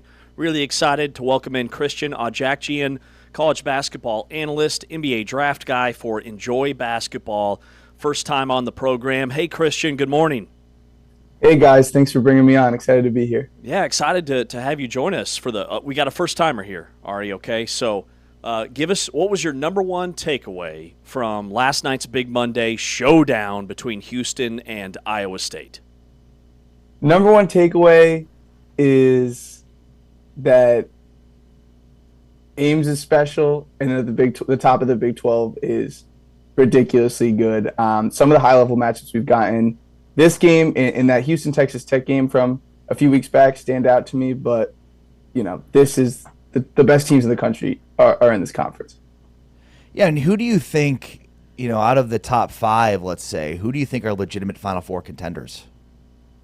Well, obviously the Richie Saunders injury, makes BYU, that path to the Final Four, seem pretty unrealistic at this point. I put Kansas as the one team that I don't really – let me rank it in terms of the order. I think Houston's your top contender to make the Final Four. You talk about the fact that now, after everything Kelvin Sampson's done, this is the first time you look at him and you go, he might have 5 NBA players that are going to get drafted in his starting lineup, right? Like the Jamal Shed team had one as in terms of a guy that was going to be there right away. But I'm going Houston number 1, Arizona 2, Texas Tech 3, which might be a little bit of a bold take. I'm going to go Iowa State 4, Kansas 5. And as much as you love Iowa State and what they're able to do, I still have some concerns about outside of Hilton, offensively, what does that always look like? And an example of that is Tamin Lipsey last night makes an incredible play to get that rebound on the missed free throw, right? Because he's just an absolute bulldog. 2 turnovers is pretty good for your point guard playing 34 minutes against Houston. Only 3 as a team for Iowa State is amazing, but to have a point guard that people can consistently go under screens with and kind of dare you to shoot. I know he will take threes, right, if it's end of the shot clock or it's an open catch and shoot opportunity, but to have a point guard that, will go 0 for 2, not a great free throw shooter, and a guy that you can kind of disrespect as a three-point shooter, for him to make an impact on the game the way he does is incredible, and I'm a huge fan of Lipsey, but I just have some concerns sometimes, you need Bateman and Heisey to be hitting shots, or you need to be getting out in transition, or sometimes it can get a little tight in the half court. So that's why Texas Tech, I'm placing above them. And then Kansas, you just have a bit of a mystery box with the Darren stuff. I mean, it's been ongoing, and I think they're a fantastic team without him. Do I think they're good enough to make the Final Four without him? I don't. Yeah, Christian, you also do a ton of NBA draft prep, and you've got your big board on social media. Before we dive into some of the players from the Big 12, I'd love to know what goes into your process. Are you putting together your big board on, hey, if I was an NBA team or general manager, this is how I would draft, or are you putting it together based off of how you think NBA GMs would evaluate players? I've been, following the draft closely for a while, but this is the first year that I decided I wanted to put out my own board. And to answer that question for myself, I said I'm going to make my own list. And that definitely weighs in others' opinions to an extent. Like an example of that is Jaden Quaintance from Arizona State last year, now in Kentucky. He hasn't been injured. I haven't gotten that much eyes on him. I don't know if he's even going to go into this year's draft, but people who I respect are incredibly high on him. So, if they have him around 10, I'll make sure a guy like that, I make sure I have in my top 20, but it's definitely my own list. I don't necessarily think Emmanuel Sharp will be a first round pick, but I think he should be. So I'm putting him in my first round. At the end of the day, I don't want to, there's some people who make their boards and they're looking for attention or they're trying to rage bait people. For me, I want to be honest and not like that, but I definitely like to put my opinion in of guys that I think aren't being looked at as first round picks, that I think when all said and done, people think they should have been first round picks. One of the guys you do not have in your big board in the first round is JT Toppin. We've been talking a lot about Toppin as an NBA player. What's your projection of him? Do you think he can be a productive NBA player? Look, I think he's the best player in college basketball right now. And, wow, I didn't put him in my last big board, and that was a couple weeks ago. And I'm starting to think that I might need to change it. At the end of the day, like, high character kid, beast on the glass.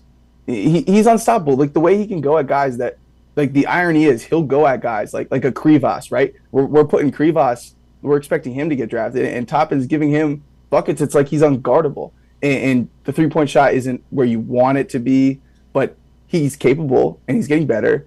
And the way he defends, the issue is just being this tweener of, is he a 4 or a 5 at the next level? I don't think that's enough to push him out anywhere past like early second round at this point, just because the production is so high level, and he's a guy that I'd like to bet on. But when you just look at past years, right, like a Drew Timme, a Luka Garza, an Oscar Tshiebwe, it's not apples to apples who these players are, but at the end of the day, being an extremely productive big man at the college level does not guarantee that you will even make an NBA roster, which is crazy to think. And I don't, but let me just say this. There was a point where people didn't think Zach Edey was an NBA player. Now the Memphis Grizzlies he's a huge part of their future, right? So I think JT Toppin is a guy that I'm warming up to as a guy that can play in the NBA for sure. Christian, what do you like about Emmanuel Sharp, the Houston guard? Man, I mean, I just love Kelvin Sampson and what he's done at Houston. Like, it is absolutely incredible what he's done with this program and how consistently amazing they've been, not only from a year-to-year basis, but a game-to-game basis. Like, there's no equivalent for a team that just, they don't have like any games where it's not extremely high effort and they're playing to their game plan the way he wants them to play. And when you look at the way that he's just continued to build guards, and, you know, Sampson will say this, like, it doesn't matter we're losing Jamal Shead. How do you replace Jamal Shead? You don't. But guess what? The way I recruit, the way that I strategically will add a guy like Uzan in the portal, like, we're going to replace that production. We're going to play Houston basketball. And my way of saying this about Emmanuel Sharp is he's just another one of these guys that's came into the program, and, you know, he's in the rotation as a freshman. He's good. You know, as a sophomore, he starts now he's a starter, right? And he just continues to scale up from a guy that's a purely catch and shoot kind of 3-and-D guy to a guy who can now create for himself a little bit more off the bounce. He's just a winner at the highest level. I don't care that he's 6'3", right? Like, because I'd rather a guy who be a 6'3" who's a bulldog defensively than a 6'5" guy who I'm kind of hoping that motor increases at the next level. The way he plays, playing 4 years in this program, being a leader, winning at this high level, and the way he's, you know, he's an absolute sniper from deep, but he's really progressed in other areas of his game too. I just think he can play on any single NBA team. Yeah, I'm curious, Christian, just for kind of your individual anecdotes or thoughts, like one-offs on certain players or teams in the Big 12 that you've noticed. With still a draft focus? No, just in general. Yeah. I mean, we haven't talked about Arizona. They lost their last 2 games. I think they're third in KenPom right now. I think when I look at the sport this year, the top of the sport, the top, I don't know where to put the cutoff, I guess. Maybe I'll say 9 or 10 teams are so good, like all teams that are good enough to be a 1 seed if this was a normal year. And Arizona was, of course, the last to take that loss. So I think at a certain point we started to say, are they a clear number 1? In terms of how good these teams are and how live they are to win the title, I don't think Arizona was ever like a clear number 1 to me, but they are right absolutely in that tier. And obviously it'll be awesome to see them play Houston. You know, I'm not going to knock them for losing at Fog and then losing to Texas Tech down 2 key guys, right? Like, they are playing at an incredibly high level. I don't overthink the 3-point attempt rate stuff, because at the end of the day, I'd rather them play the way they do offensively this year with Jaden Bradley running the show than kind of living or dying by Caleb Love a bit like last year. Sure, there was a little bit of, you know, he's a guy who can hit 6 threes in a game, but I would rather have Jaden Bradley running the team, to be honest. And you see the upside with Braden Burries. Karchenkov can shoot it. Delorso can shoot it off the bench, and just dominant in the paint on both ends of the floor. So I'm super high on Arizona. It'll be interesting to see how they kind of bounce back from those 2 losses, because it doesn't get much easier at Houston. Even at Baylor's a tough one, and then Kansas and Iowa State at home. But yeah, I think Arizona is definitely would love to get Koa Pete back soon. Obviously, Arizona is absolutely a title contender. I just think my one takeaway that hasn't really changed is that they're not some clear number one team, right? Yeah, makes sense. Christian Odjakjian, college basketball analyst for Enjoy Basketball, does a ton of NBA draft stuff as well. Christian, great job. Appreciate your time, and I'm sure we'll talk again soon. Absolutely. Thank you, guys. All right, man. Have a good one. Christian Odjakjian on social media, on Twitter at ODJ Hoops, College Hoops and NBA Draft Observer. Has a ton of clips, deep dive analysis, content at Enjoy Basketball here on Big 12 Today on Big 12 Radio. Coming up next, we go interview to interview. Our next guest is Jeff Haxton. He is the Texas Tech play-by-play announcer for basketball, baseball, soccer, and volleyball. The always entertaining Jeff Haxton around the corner to get an inside look at Texas Tech. This is Big 12 Today on Big 12 Radio, brought to you, the full-time fan, by Modelo. This is the Big 12 Conference. This is a different league. Check out the top plays from the Big 12 men's basketball starting five.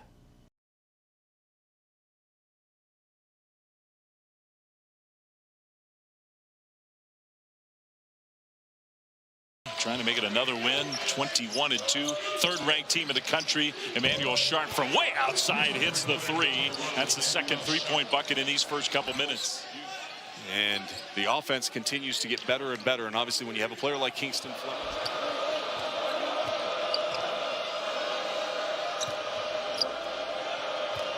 Sharp, he's really feeling it. That one from way outside.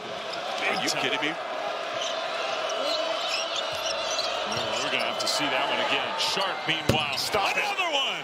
Oh, let's go. Utah is doing a really good job of handling the pressure. When they don't turn the ball over, they've had great efficiency. They're shooting 67% against this Houston Cougars defense early. Why not? Why not? Got another one. A great rim protector, shot blocker on this team. Missed a little bit of that Juwan Roberts from a year ago. Sharp hits another three. That's his first one in a long time, but it's his seventh of the game. And say, hey, you got to do it. But this is the rhythm threes that we were seeing in the first half. He just dribbles to his left. You want him to be aggressive, but it's okay to slow it down a little bit and kind of get into your rhythm. This time, that one goes. Can't let him shoot. You guys are wrestling with screens. Offensive rebound. This has been kind of frustrating for him. Sharp again passed up the three to lay it in. And just know that they're going to hard close out and use that hard closeout against him. Has 4 points. He's been quiet. Scored just 4 against Utah earlier this week. Almost 19 per game in Big 12 play. A deflection and a dunk.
Big 12 today on Big 12 Radio. If you were listening to the Texas Tech Red Raider radio network after Texas Tech took down #1 Arizona on Saturday, you would have heard Jeff Haxton say, "Winner, winner, Wildcat dinner," after Texas Tech picked up a huge road win at the Arizona Wildcats. And Jeff joins us now here on Big 12 today. Hey, Jeff, good morning.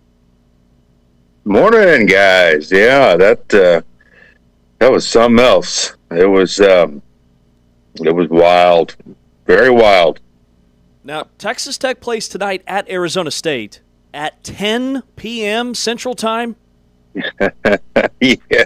Oh man, that's what I was like. It's just it's really weird after that because your adrenaline goes through the roof so much that you really can't sleep after doing something like that, and then you have to just kind of grasp how long it's going to be until you do it again, and then just try to make your way through all that. And then 9 o'clock Mountain, 10 o'clock Central.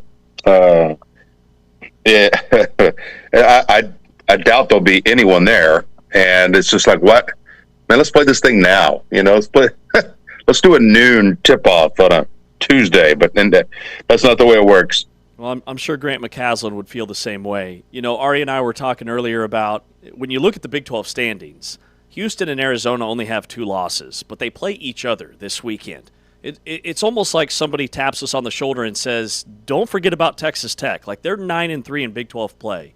Can they still win a Big 12 regular season title? With some help, absolutely. It's one of those situations where these stupid UCF Knights. Last year, we opened up at home. UCF beat us. This year, we go on the road. UCF beats us. And it's a weird deal with them. And but anyway, I mean, every team's going to have one of those probably that they said they wish they had back. But no, it's a team that's just now realizing what it can do on the floor. And that's because of depth. This Luke Bamboye addition has changed the whole dynamic of this team. It's a team that can win the conference. Already played Houston twice. I look at strength of schedules remaining. Texas Tech's nowhere near the top 25. Arizona's #1. Houston's up there pretty high on their schedule.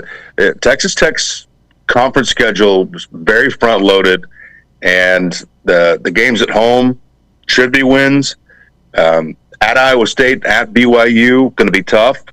But yeah, liking our position. Why not?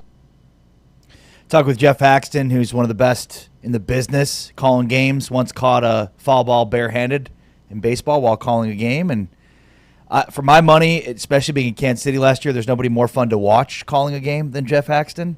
And we were able to do that front and center with Hax last year at the Big 12 tournament. Is JT Toppin a pro? All right, good question. Good question. Yes, he's a pro right now. This is how crazy this world that we've jumped into is. This may be as good as it ever gets for JT. Yeah. I mean, and it's pretty good. Oh my Lord, is it good? Like, paid handsomely, not a ton of pressure, big man on campus, going on all, the radio shows, which he doesn't like to do, but he does anyway, he promotes the program, and just be a perfect fit for college basketball. But there's a reason you see him out there shooting threes when it's not really his strength. And that's to see if he can play. And I'll tell you this, Krivas from Arizona made JT look very small. Yeah. And then you're like, okay, where's he going to fit in? And listen, I don't know much about the NBA. I don't. When I grew up in southwestern Oklahoma, I had 3 TV stations, no pro teams. It was all college, So I just, I'm a college guy. In college, my Lord, is he a pro? Is he a fit? Just awesome to watch.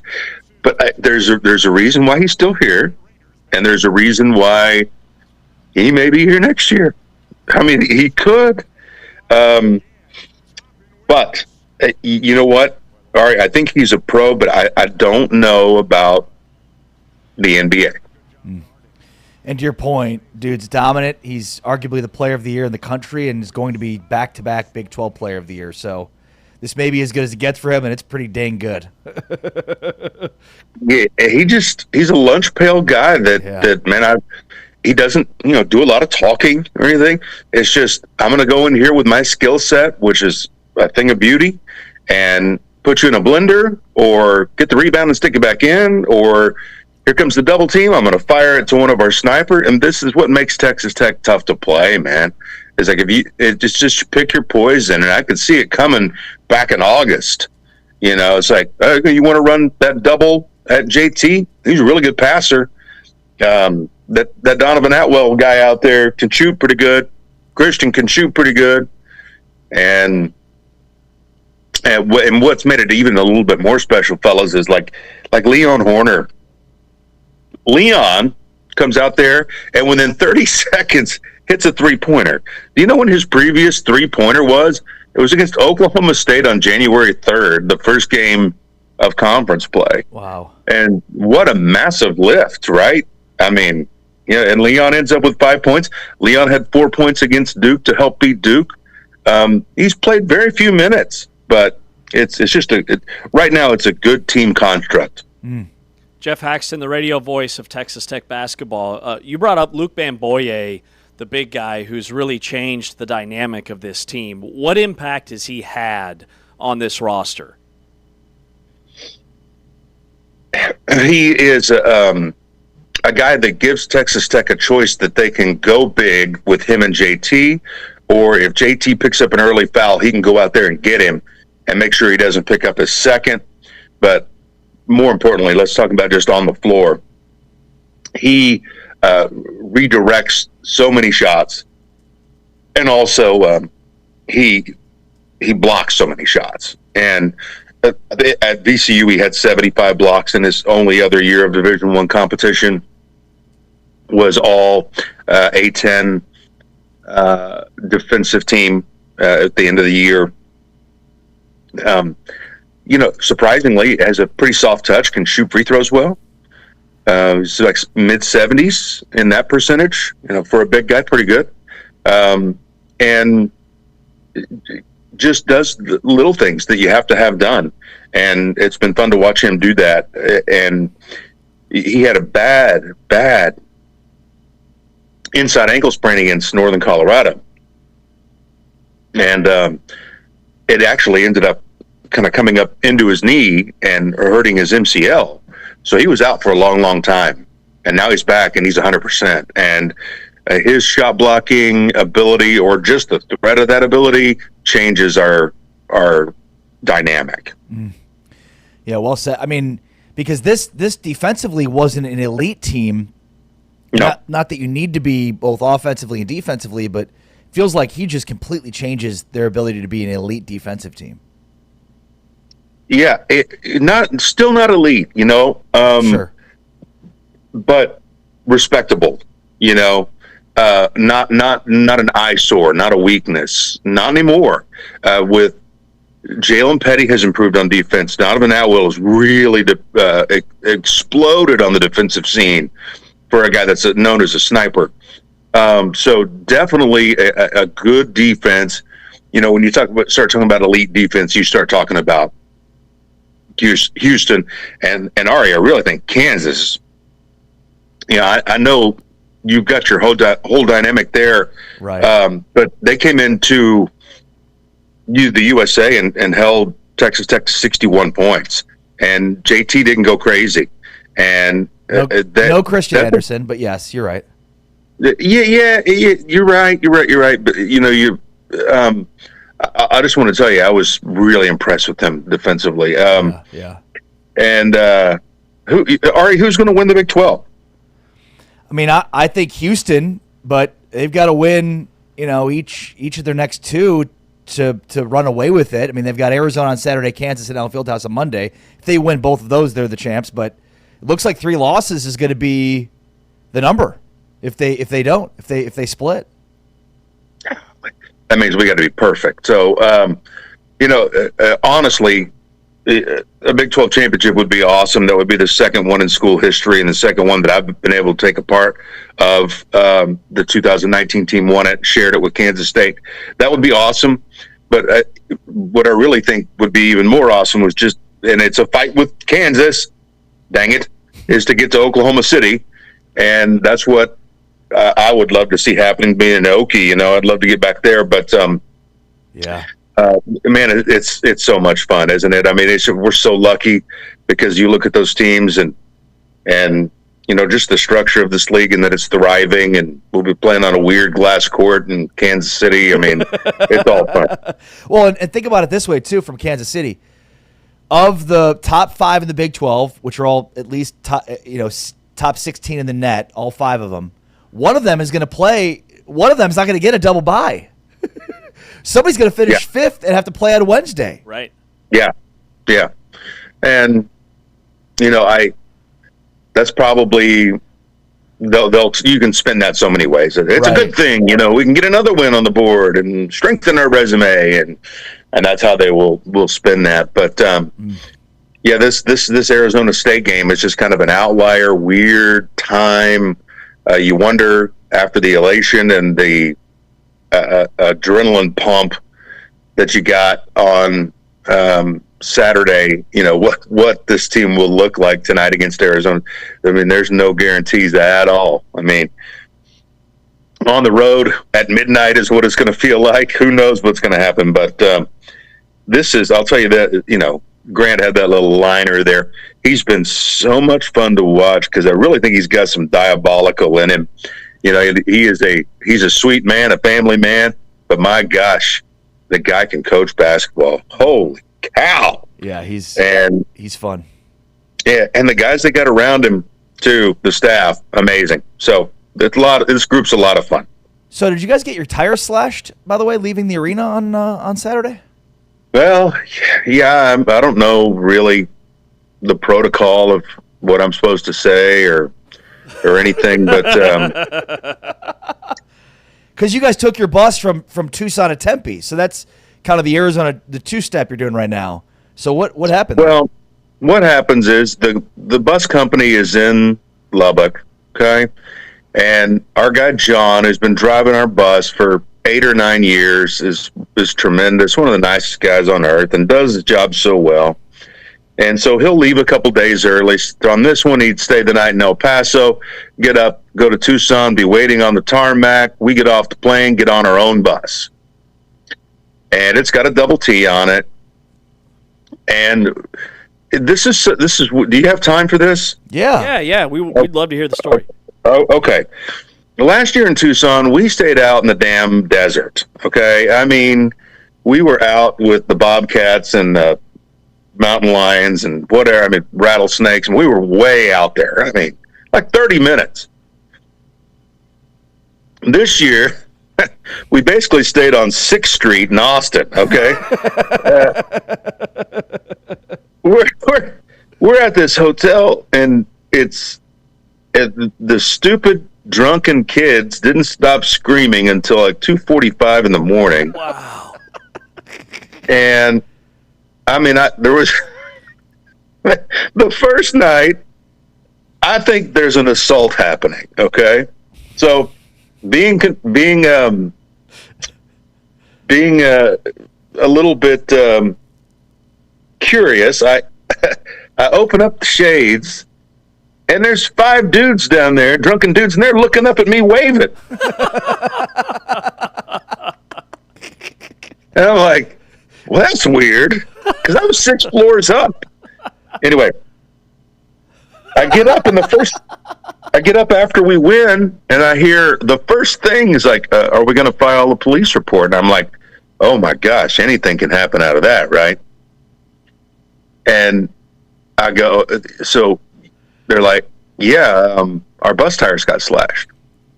And I was like, oh gosh. So I went out and I talked to John.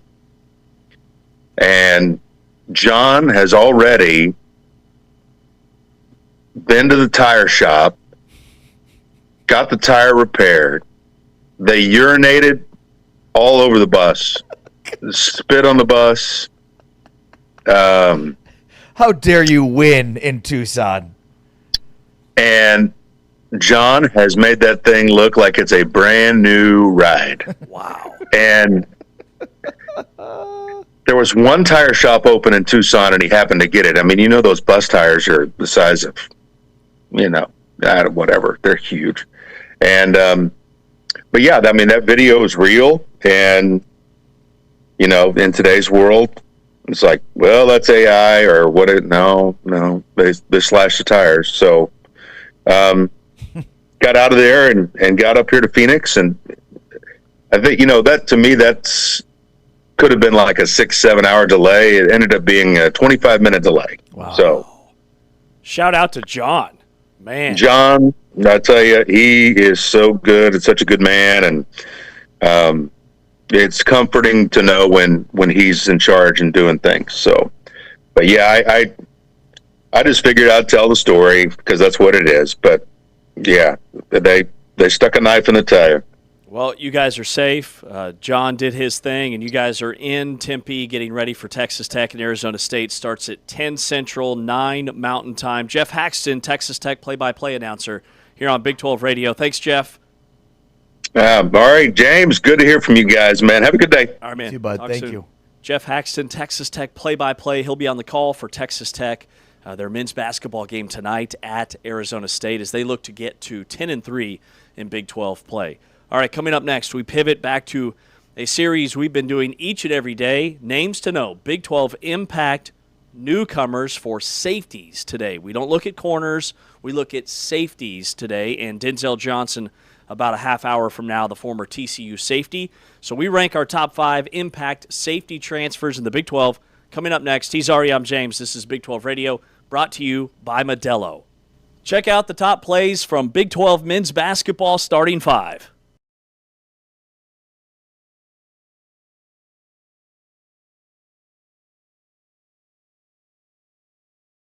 Locals love it. Cam Carr in transition for Yesufu.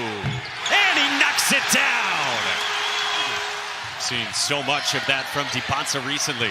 Yesufu loves these tough fallaways, and he got it to go. Baylor by 9 in search of a marquee victory. Where time moved it, Yesufu hoists it. And he gets the roll. Writes up to 19 points. Baylor in search of an answer. Yesufu rises, and he buries the 3. Super impressive from the likes of Council and Badunga for Bill Self's team. Yesufu with a big 3. Can't hit from 3. They would love to get him going down the stretch, shooting the basketball. Agman pulls again. Follow from Yesufu. 12-point game, just inside of 3 to go, and Wright turns it over. Yesufu scores it and a foul. Against multiple Cougar defenders. Great job by Ratai to not foul there. And then Yesufu comes as the trailer, initiates some contact, takes the bump, and the basket. Marcus Johnson needs to go in the Hall of Fame. It is overdue that Marcus Johnson is not in the Naismith Basketball Hall of Fame. Yesufu inside. This neutral site game between Baylor and 24th ranked Louisville. Hesitation by Yesufu, but it doesn't matter. He drains a 3.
We are Big 12 today here on Big 12 Radio, where off-season optimism is mandatory. We're paying attention. It's Big 12 today on Big 12 Radio. We are brought to you, the full-time fan, by our friends at Modelo. And each and every day, we have been going through names to know, Big 12 impact transfers for the upcoming football season, ranking our top 5. Denzel Johnson, the former TCU safety who played from 2013 to 16, will be on the show here in about 15, 20 minutes. So we've got our list. Modelo fan rule number 17, by the way, you must overreact to spring scrimmage highlights. It's the full-time fans do. It's the full-time fan. All right. Because remember, the off-season, there is no off-season. So football is king 365 days out of the year, and that's what we're leaning into for the Big 12 and Big 12 today. So yesterday we did cornerbacks. Today we are doing safeties, and tomorrow we will do linebackers. Linebackers, not wide receivers. We will do linebackers tomorrow because we already did receivers. So why would we do it again? We will not do it again. All right, safeties. I had one safety because I botched the assignment yesterday and included corners and safeties. So I had Boo Carter from Tennessee who transfers to Colorado. He will not be on my list today. So what does your list look like? Top 5 impact safeties. Yeah, the newcomers at the safety position. And similar to yesterday with corners, I'm going to have 2 Arizona Wildcats on my list. I'm going to start number 5 with Cam Chapa from Northern Colorado. He transfers to Arizona at safety. This is a dude that is a 2-time FCS All-American in Northern Colorado. 23 starts, 171 tackles, and 8 interceptions. The last 2 seasons, his first 2 years in Northern Colorado, this dude has led Northern Colorado in tackles and interceptions and is a 2-time FCS All-American. So in 2 seasons, he's done about as all you can do at his position, and now he takes his talents to Arizona. He's from Aurora, Colorado. He's 6'1", 193 pounds. Number 4 is another Arizona Wildcat, and that is the Nebraska transfer Malcolm Hartzog Jr., who proven ball-producing safety, 32 career starts, 8 interceptions. So with a Arizona rebuild in the secondary, I think Chapa and Hartzog kind of immediately slide in to important positions. So I think both of those guys will be starting at safety. And I think Hartzog and Chapa are 2 guys they've added that are big in terms of ball skills. Both have 8 interceptions over the last 2 seasons. Number 3 for me is Jacob Fields for TCU, a transfer from Louisiana Tech, a kid that was the co-defensive player of the year in Conference USA last year, 3 interceptions, 2 pick sixes last year. He's from Melissa in the Dallas area, and he returns home from Louisiana Tech to take over at TCU. My number 2 is Boo Carter, guy that's not even on your list. Tennessee transfer from Colorado. He's coming off a season in which he forced 3 fumbles in just 8 games. He is a 4-star transfer and a former 4-star recruit. So Cleveland, Tennessee is where he's from, and this is a big addition for Colorado to add Boo Carter, who has been opportunistic when he's been on the field, has been very, very good for Tennessee when he's been on the field, and again, a guy that is both a 4-star transfer and a former 4-star recruit. My number 1, though, is Josiah McGrew-Jordan, the Arizona State transfer from Florida International. This is a dude that has all kinds of potential. He's coming off a freshman All-American season. He had 68 tackles, 4 interceptions, 5 pass breakups, and 2 forced fumbles as a freshman. He led Conference USA in interceptions and forced fumbles as a freshman. So for me, Josiah McGrew stood out more than anybody because in 1 season at Florida International, he was an All-American as a freshman and led Conference USA in interceptions and forced fumbles as a freshman. So big-time playmaker, very under-the-radar addition for Arizona State. That's my list. Anybody that you have that's the same? So looking at your top 5, I have 2 of your 5 on my list. And that does not include Boo Carter. Correct. Wow. So our lists look very different, which I think is a good thing and says a lot about the depth of this conference at the safety position, which is a really, number 1, it's a unique position to define because a lot of safeties are playing like linebackers now. A lot of them will play in nickel coverage. Exactly. In terms of almost being safety/corner hybrids. All right, my list, At number 5, I've got a guy who's at West Virginia, Jacob Bradford. He's an LSU transfer. He was born and raised in Baton Rouge, Louisiana, and went to high school there. Started his playing career at LSU.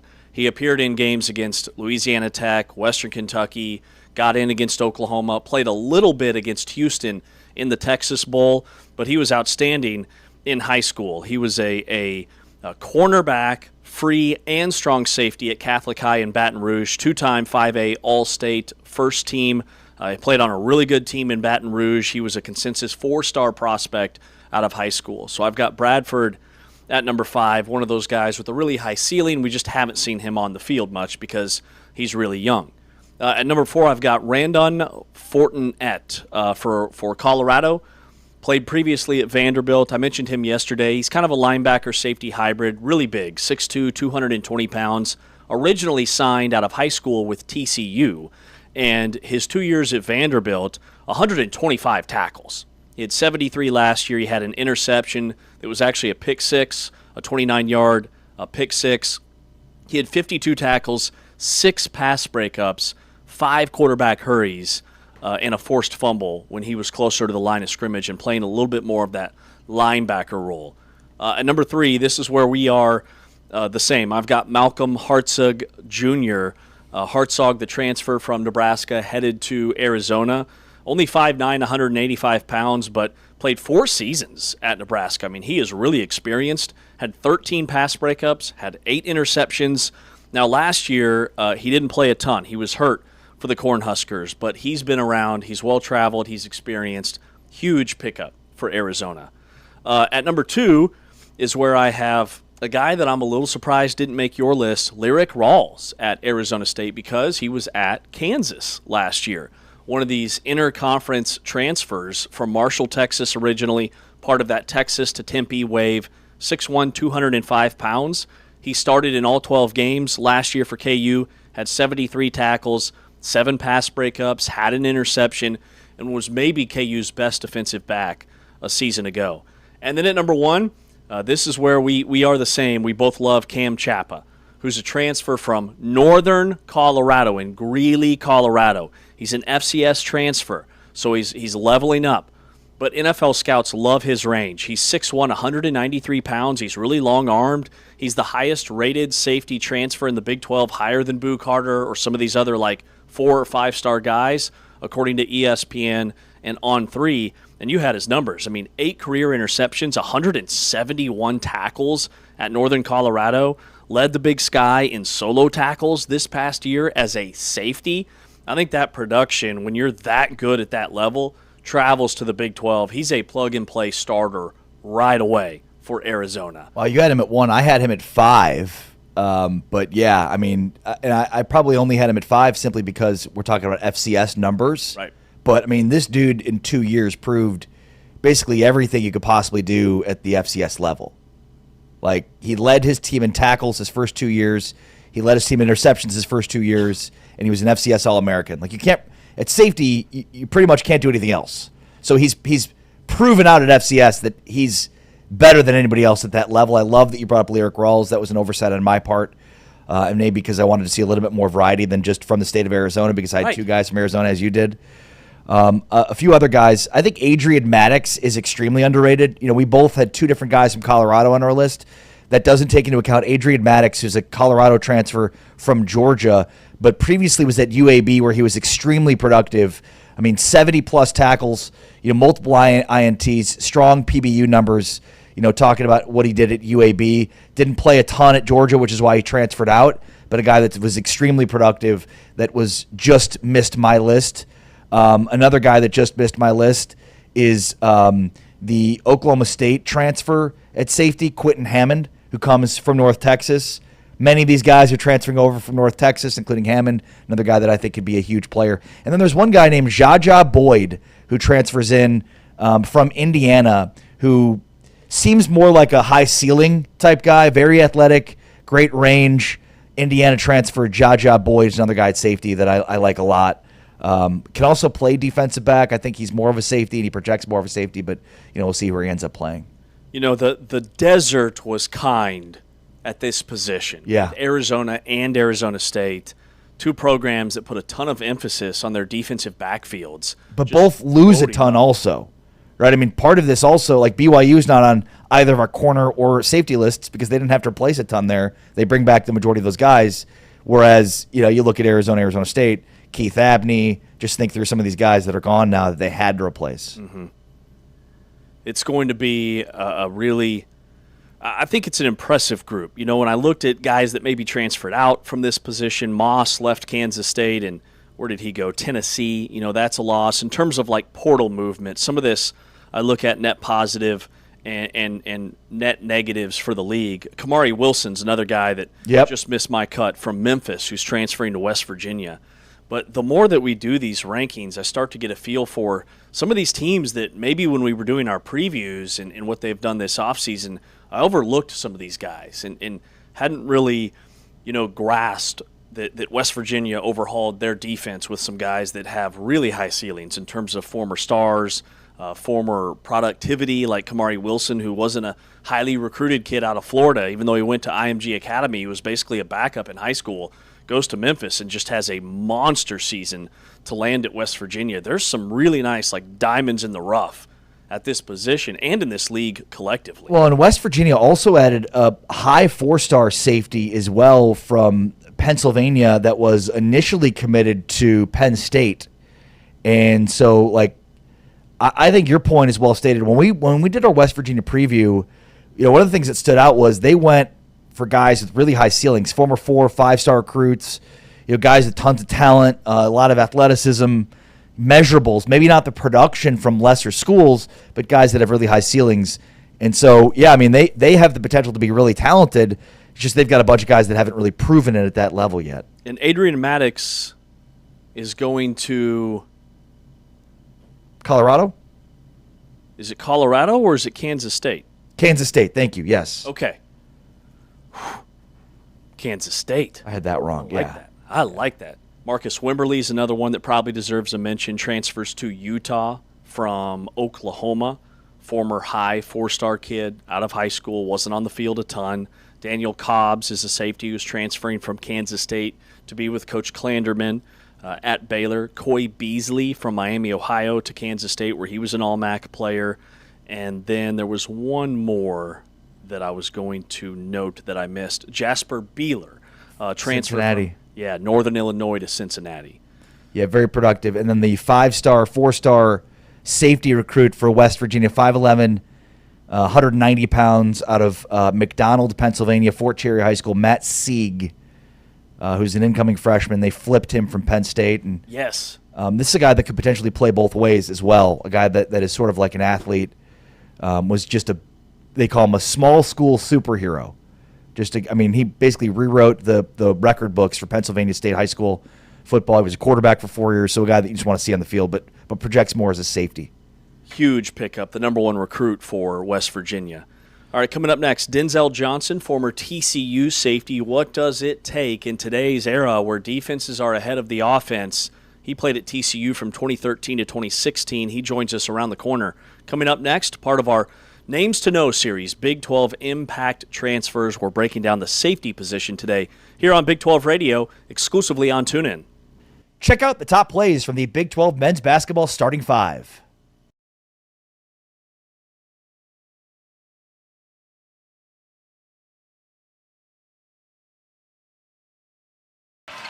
Good defender, but they need his offense. They need him to make some shots. He has struggled from 3 in the last 7 games. Rob Wright buries a 3 in front of the Baylor bench and turns around to the student section. Said he learned all the bad words first from his high school teammates. Told us that just had a dream to come here. Rob Wright cans a 3, and Rob Wright has come up to play as well. He's got 11. Left it short. Wright the rebound. BYU down 7 in transition. Wright stayed patient. Nice step through. There's the pivots that I'm talking about. So smart for a smaller guard.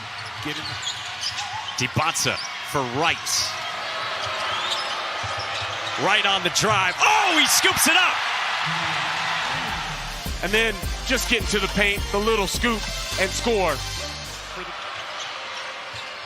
Wright got the switch from Carr. Wright goes spinning. Playing off 2 feet. It's blocked by Carr. Wright scores it, and a foul! DeBonsa did something really cool after the BYU win in their press conference. And you see it right there. And this is a good segue. So we see Wright the third knock it in. Court pressure, maybe try to get time off the clock. DeBonsa kick out right, elevates for three and rattles it down. Already his second of the day. In there, my diet hasn't been very good because of the cougar tails here that we ate before. But so good. Wright with the whistle, +1. But Rob Wright is on a tear. BYU up 4 with 3:14 to go on FS.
Back inside Big 12 today, here on Big 12 Radio. We are brought to you, the Full-Time Fan, by Modelo, where off-season optimism is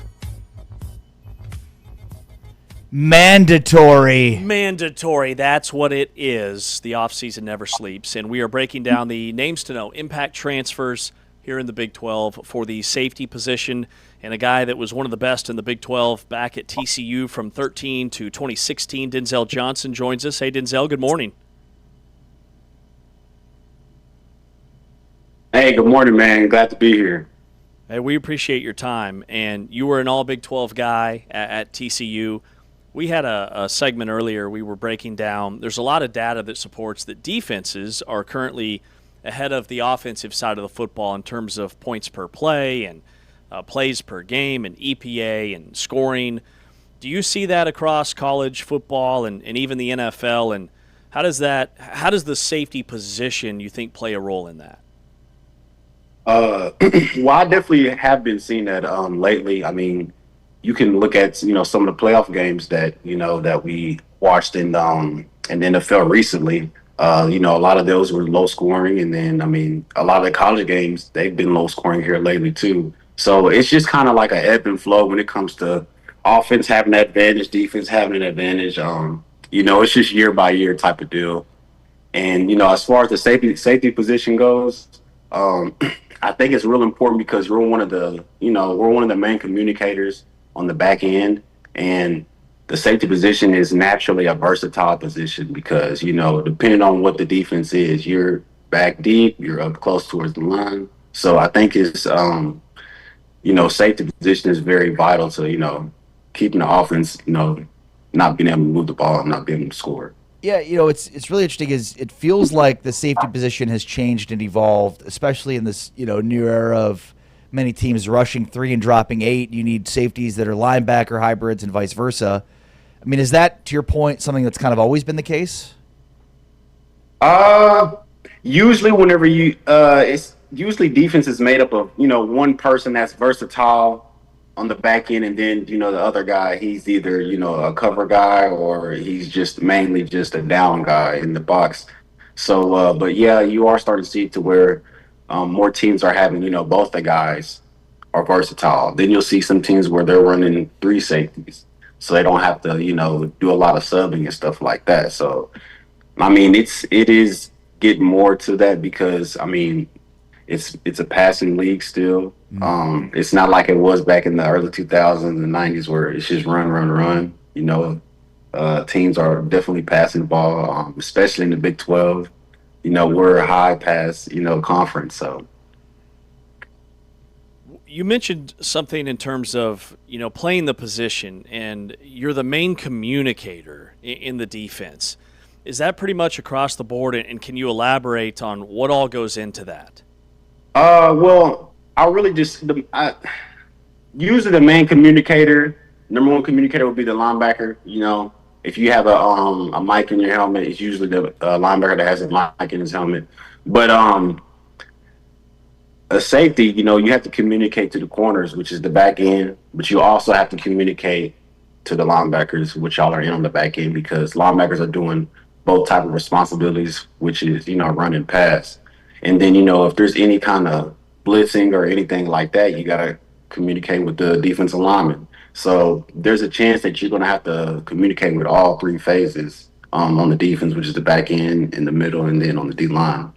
But, I mean, you have to be a good communicator. It's very important, just to get everybody on the same, same call and everything. It feels like TCU has had some really great players at safety, yourself included. Bud Clark's a name that stands out, obviously, as a guy that's now heading off to the NFL. How do you replace if you're a TCU guy like Bud Clark? Oh, man, it's tough. It's tough.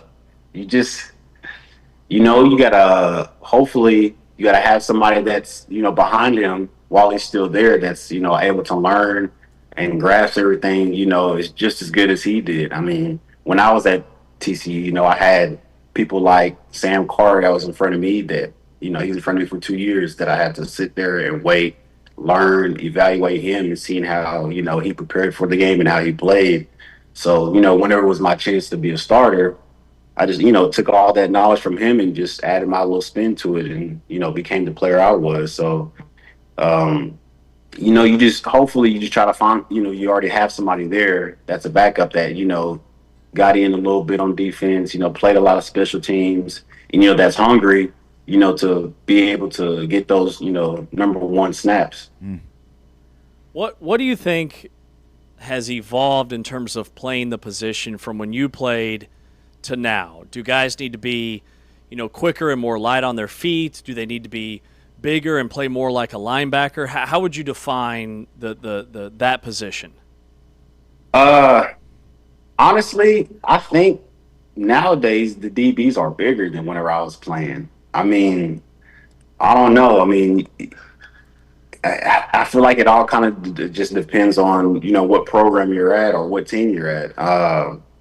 But I think definitely the game is gearing towards, bigger safeties. But, I always see that safeties, they're having a tough time to cover a little bit. So, I would like safeties, that's coming in the next generation just to be a little bit better on the cover skills, work on the extra, because when you can cover, there's less of a mismatch, and you're helping the whole defense out when you're able to cover, and you don't have to come out the game or anything like that. Yeah, well said.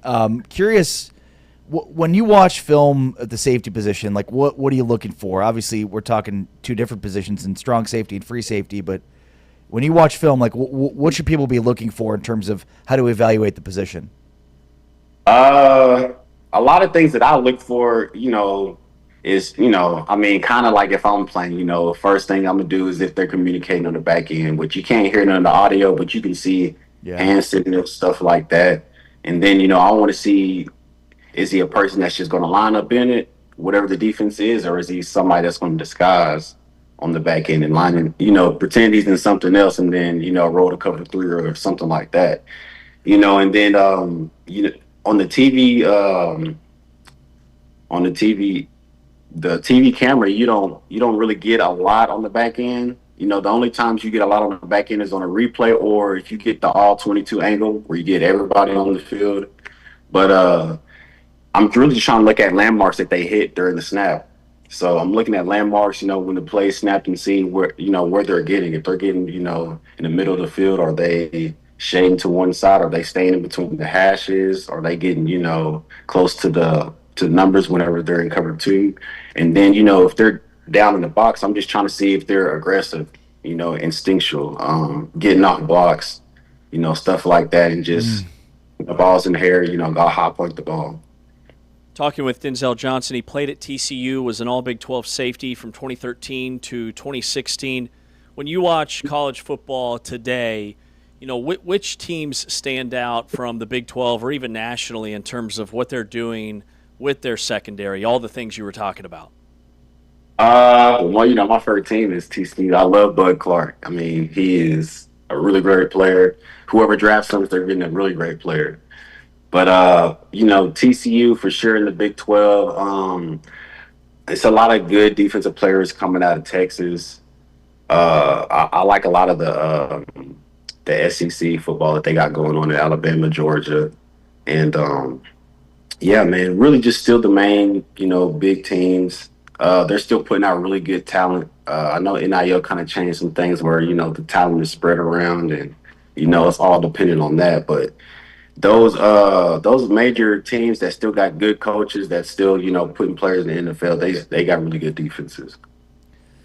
What I'm just curious for kind of advice you'd give to some of these newcomers as they, join a new school. What kind of advice would you give? Because we're talking specifically about newcomers in the Big 12 at the safety position. What kind of advice would you give guys as they, transfer in? Number one thing you got to do is watch film. You got to study your opponent. I can't really harp on how big and important that is. Yeah. Film is one of the, it's like one of the most important parts of the game. And then, you just gotta work on your craft, man. You gotta be able to put in the extra work. It's not just, practice and then that's it. Like, you gotta be coming in early for practice, doing stuff. You gotta go in late, practice doing stuff. When May comes, whenever y'all have a little break, you gotta be doing stuff in May. You gotta be doing stuff in the summer.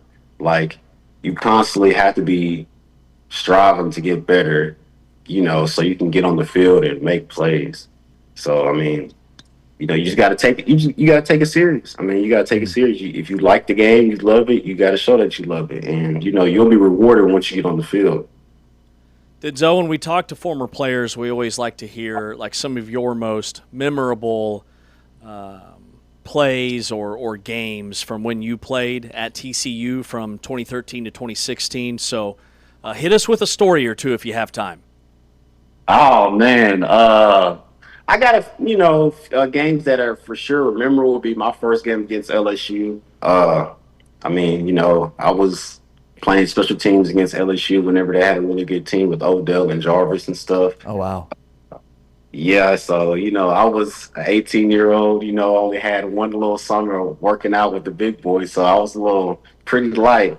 You know what I mean? So I was kind of getting tossed around. So that pretty much, kickstarted me to like taking, the weight room serious and stuff like that. I'll say my sophomore year, we played in the Peach Bowl. That was when we, kind of got booted out of the playoffs. We thought we were going to get in. We ended up playing Ole Miss, and those with 1-2 weeks that we had of practice was one of the hardest, practices that we ever had because everybody was disappointed and pissed off because we didn't make it. So we, tried to make it a statement, and we ended up winning 42-3 against Ole Miss, and it was an SEC team. So we were trying to make it. It was more of a statement win for us and the Big 12. And my junior year, I'd say definitely a ball game where we played Oregon. That was, our big comeback game where Coach P, he switched the shirts at halftime. We didn't have Trayvon Boykin playing, and we had Bram Kohlhausen, starting, and we had that crazy comeback when we were down. I don't know, was it 31 points or something like that? It was crazy, went into the overtime and stuff, and I got the game-winning PBU, and I mean that whole game was crazy. I've never been in a game like that. That was for sure my most memorable, game memory of my whole college career. Man, that's awesome. Yeah, you guys, TCU got completely hosed in 2014, and it says a lot about the culture at TCU that you guys went out and just rolled Ole Miss in that bowl game. That was awesome. Denzel, man, we appreciate your time. Great stuff. Thanks for coming on with us this morning. Oh, yeah, man. Thanks for having me. I appreciate it. Denzel Johnson, former TCU safety, all Big 12 guy from 2013 to 2016. Joining us here on Big 12 today to put a wrap on our names to know Big 12 safety transfers in this conference. We'll wrap it up next with the final whistle here on Big 12 today on Big 12 Radio, powered by Modelo here on TuneIn.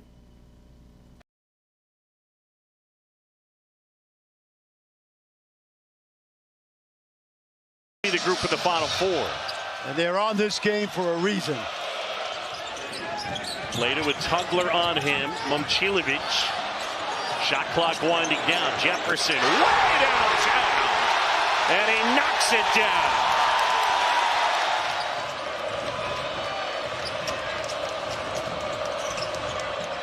Sharp from deep.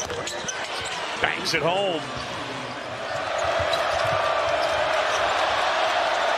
Shot clock winding down. Miller! Oh, and a throwdown. Right on Plata. Mercy. Jefferson. Good look. And Buchanan.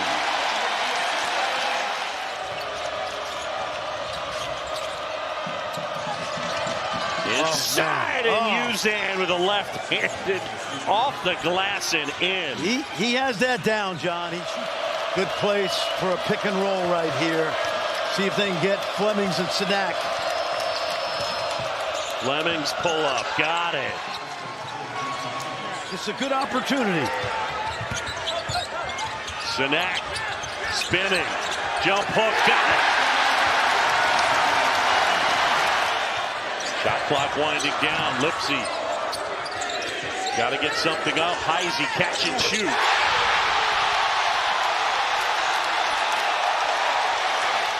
Jefferson. Oh, he missed it. Flemings chucks it down. Iowa State knocks off Houston. What a ball game.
One final time here on Big 12 Today. Heard exclusively on TuneIn. Watched on Big 12 Studios with Ari Timken. I'm James Westling. And producer Taman T-Chains during the break just brought up a good question. If K-State was going to fire Jerome Tang with cause, why didn't they do it before the Houston game after his comments, which they're really leaning into, that he made after the Cincinnati game? Well, clip 6, Taman, K-State Athletic Director Gene Taylor was asked that very question, and this is what he said. Part of it was just where I was out of town and couldn't put all this together, and had to get with the president in order to make sure we were all on the same page. And by that time, while he was playing the game is when I was making the decision and talking to the president. Let me ask you this. Does that hold up in court? I was out of town and didn't have enough time to get with the president. Well, I mean, I don't know that any of it holds up in court, right? I mean, I think it's wishful thinking, right? When you owe this much in a buyout, you have two options. You can either let him keep coaching, which is what we thought they would do, or pay that man his money because you wrote the buyout and there's nothing in here that stipulates that he did not abide by the confines of his contract. He was coaching his team. That's what he was doing by publicly calling them out. That didn't embarrass the school, and that'd be a hard thing to argue in court. Look, you can't blame K-State for trying to do as much as they can to create some leverage here, but the reality is they have no leverage. I'd imagine part of the decision for Gene Taylor had to come from the president.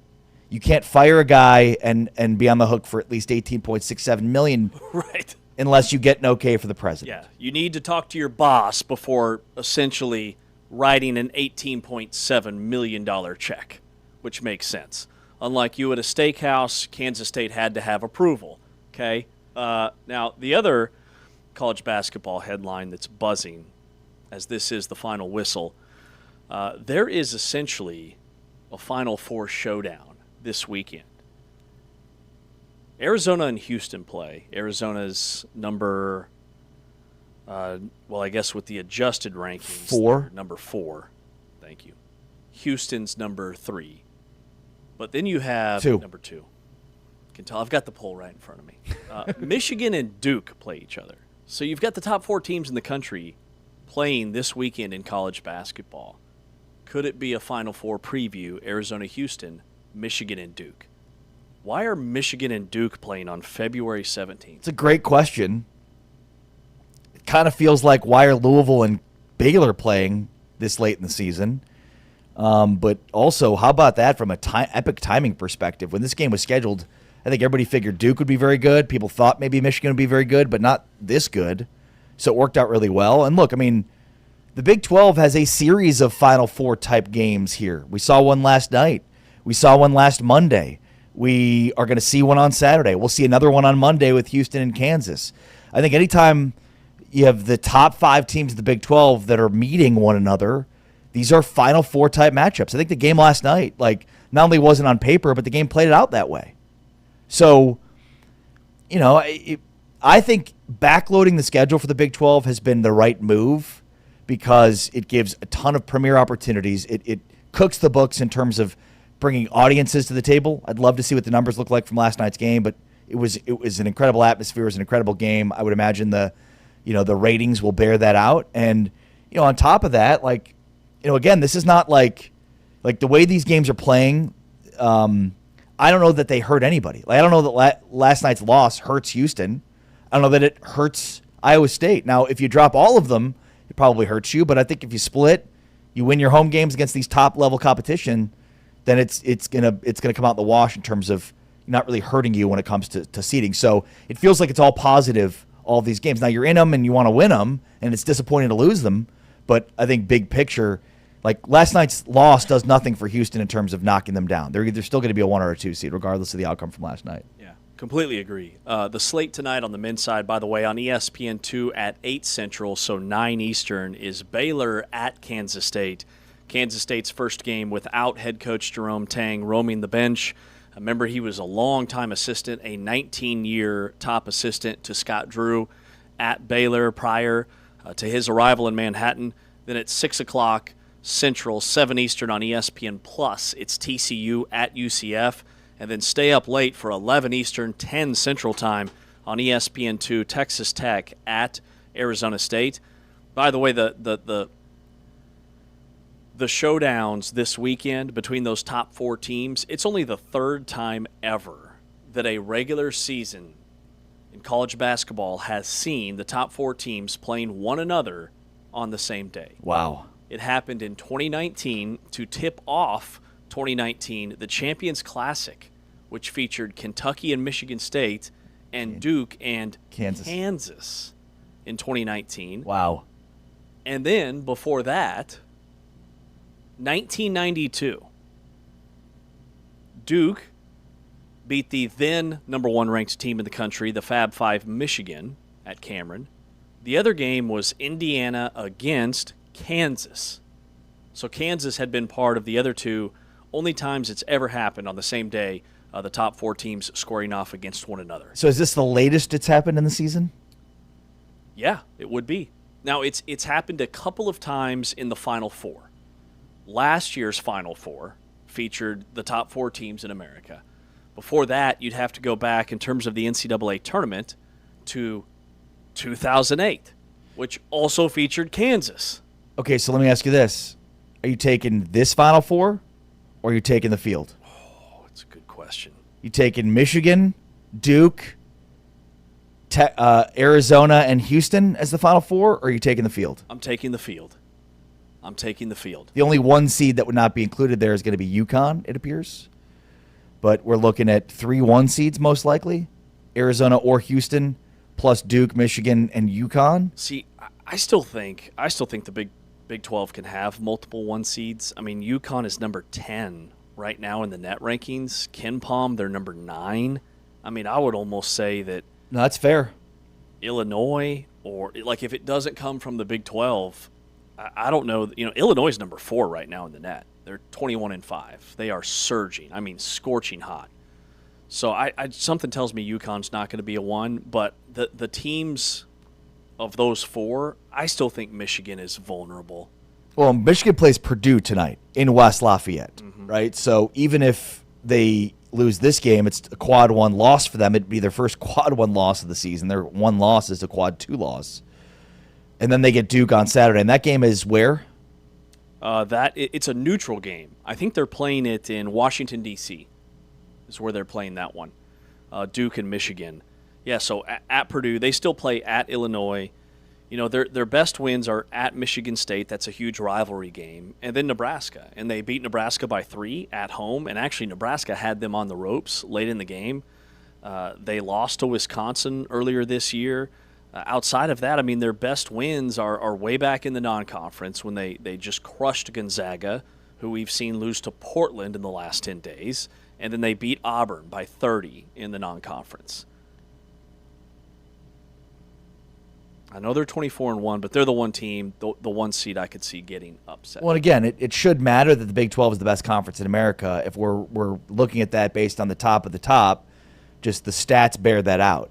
The Big 12 has 5 teams in the top 16 of the net and the top 16 of KenPom.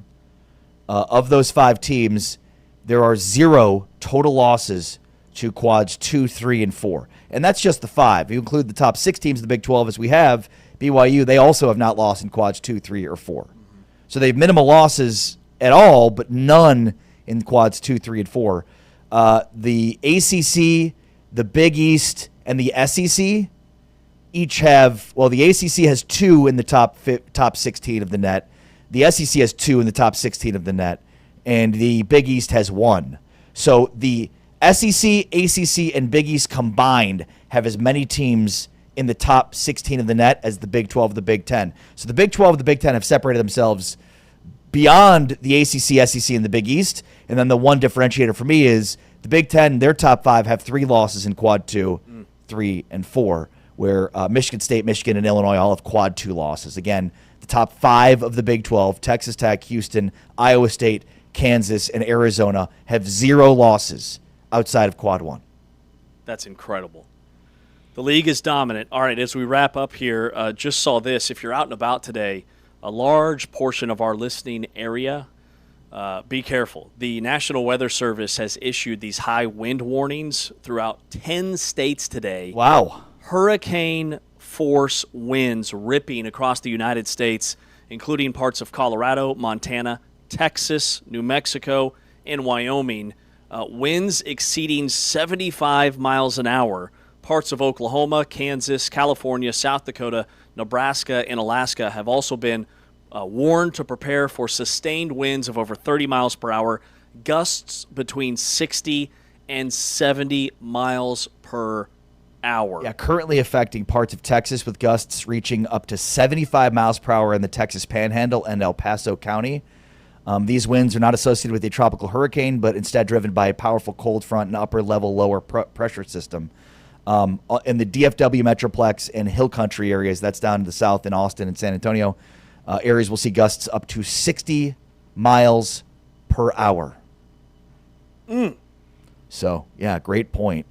And last thing, I wanted to get your opinion on this. Okay. So should this be allowed? So there is a family who is being ordered by a cemetery to have the headstone of these two brothers replaced. These are brothers Timothy and Ryan Geschke, who were laid to rest at Evergreen Cemetery in Colorado Springs after dying in 2020 and 2021, respectively. They died early on. They were just born in 1978, died in 2020. And they were buried together and died just a few months apart. And the headstone has the middle finger on it.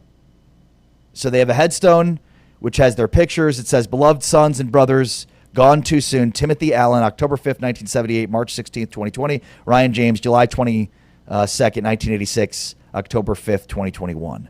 And at the top is just the middle finger. And so they've been ordered to, one, cover it up. So they've had to cover up the middle fingers. And they're being ordered to replace the headstone. And this is the cemetery that's ordering this. Correct. They're saying it's extremely inappropriate. I mean, that, to me, comes down to everybody's going to have their own personal opinion on how offensive the middle finger is. I can see why the cemetery has been put in that position because I'm sure there's been a lot of complaints about it. But I also understand the side of the family that it means something to them. Is that towing the middle about as best as you possibly can? Yeah, you can't have the middle finger on a gravestone. Like, yeah, sure you can. Not in my cemetery. I mean, imagine they're burying your grandfather. You're there. You're at the cemetery. Everybody's crying. It's really sad. What a life. Then you look over and there's the Geschkes. My question is how it got this far. How did somebody didn't put a stop to this or say, hey, maybe you guys shouldn't do that? You want a family portrait in your living room of the middle finger, but on the headstone, that's a step too far. I also love that this happened in 2021. It's 2026. 5 years later. There's basically a 5-year window here where I'm sure what happened is people are like, am I seeing that correctly? Does that? Yeah, that's the middle finger. Am I? That, yeah, that is. Like, it took 5 years for multiple people to be like, I'm sorry, what? What? I also need to know, like, the surviving siblings, Heidi and Holly, said that they were shocked to find black tape covering the offensive gestures when they visited their brother's grave at the cemetery. They said the cemetery also told them the headstones must be taken down. Why? My question is, why the middle fingers? Right. There's got to be a backstory there. At what point in your life have you given off the vibe of, this guy needs a middle finger on his headstone? His headstone. Like you, James, not a chance in hell. Me, maybe. Yeah. I could see that. Yeah. Like, we all know people in our lives where it's like, if I were asked if that person should probably have a middle finger on their headstone. Yeah, absolutely. I told you guys I was headed to a haunted bar over the weekend. Oh, yeah. La Carafe. Okay. Didn't see any ghosts, but man, was I prepared. I was prepared. You were prepared to see a ghost. There was, to see it, feel it. There was a different vibe in there. Different vibe, I will say. It was pretty empty. Could it be because it's a haunted bar? Maybe that's what gives it the the different vibe. There's been a lot of recorded experiences there involving paranormal activity. You and I need to open up our own haunted bar. Man, how many people would go there just because it's haunted, and we say it's haunted because we say it's haunted? Man, I was messing with people so much, tapping them on the shoulder. Did you feel that? Look, there are two people in this world. Those that leave with a middle finger on their headstone and those that don't. Which one are you? All right, that's going to do it for our show today. Coming up tomorrow, we will break down linebackers, impact transfer linebackers in the Big 12. He's Ari Timken. I'm James Westlane. If you missed any of our guests, we podcast wherever you get your podcasts on Apple, Spotify, right here. Tune in on demand. Special thanks to Anthony Smith, our producer on the Big 12 studio side, T-Chains, Taman Turner on the audio side. This is the Big 12 Conference. This is a different league. But for now, we're out. Peace.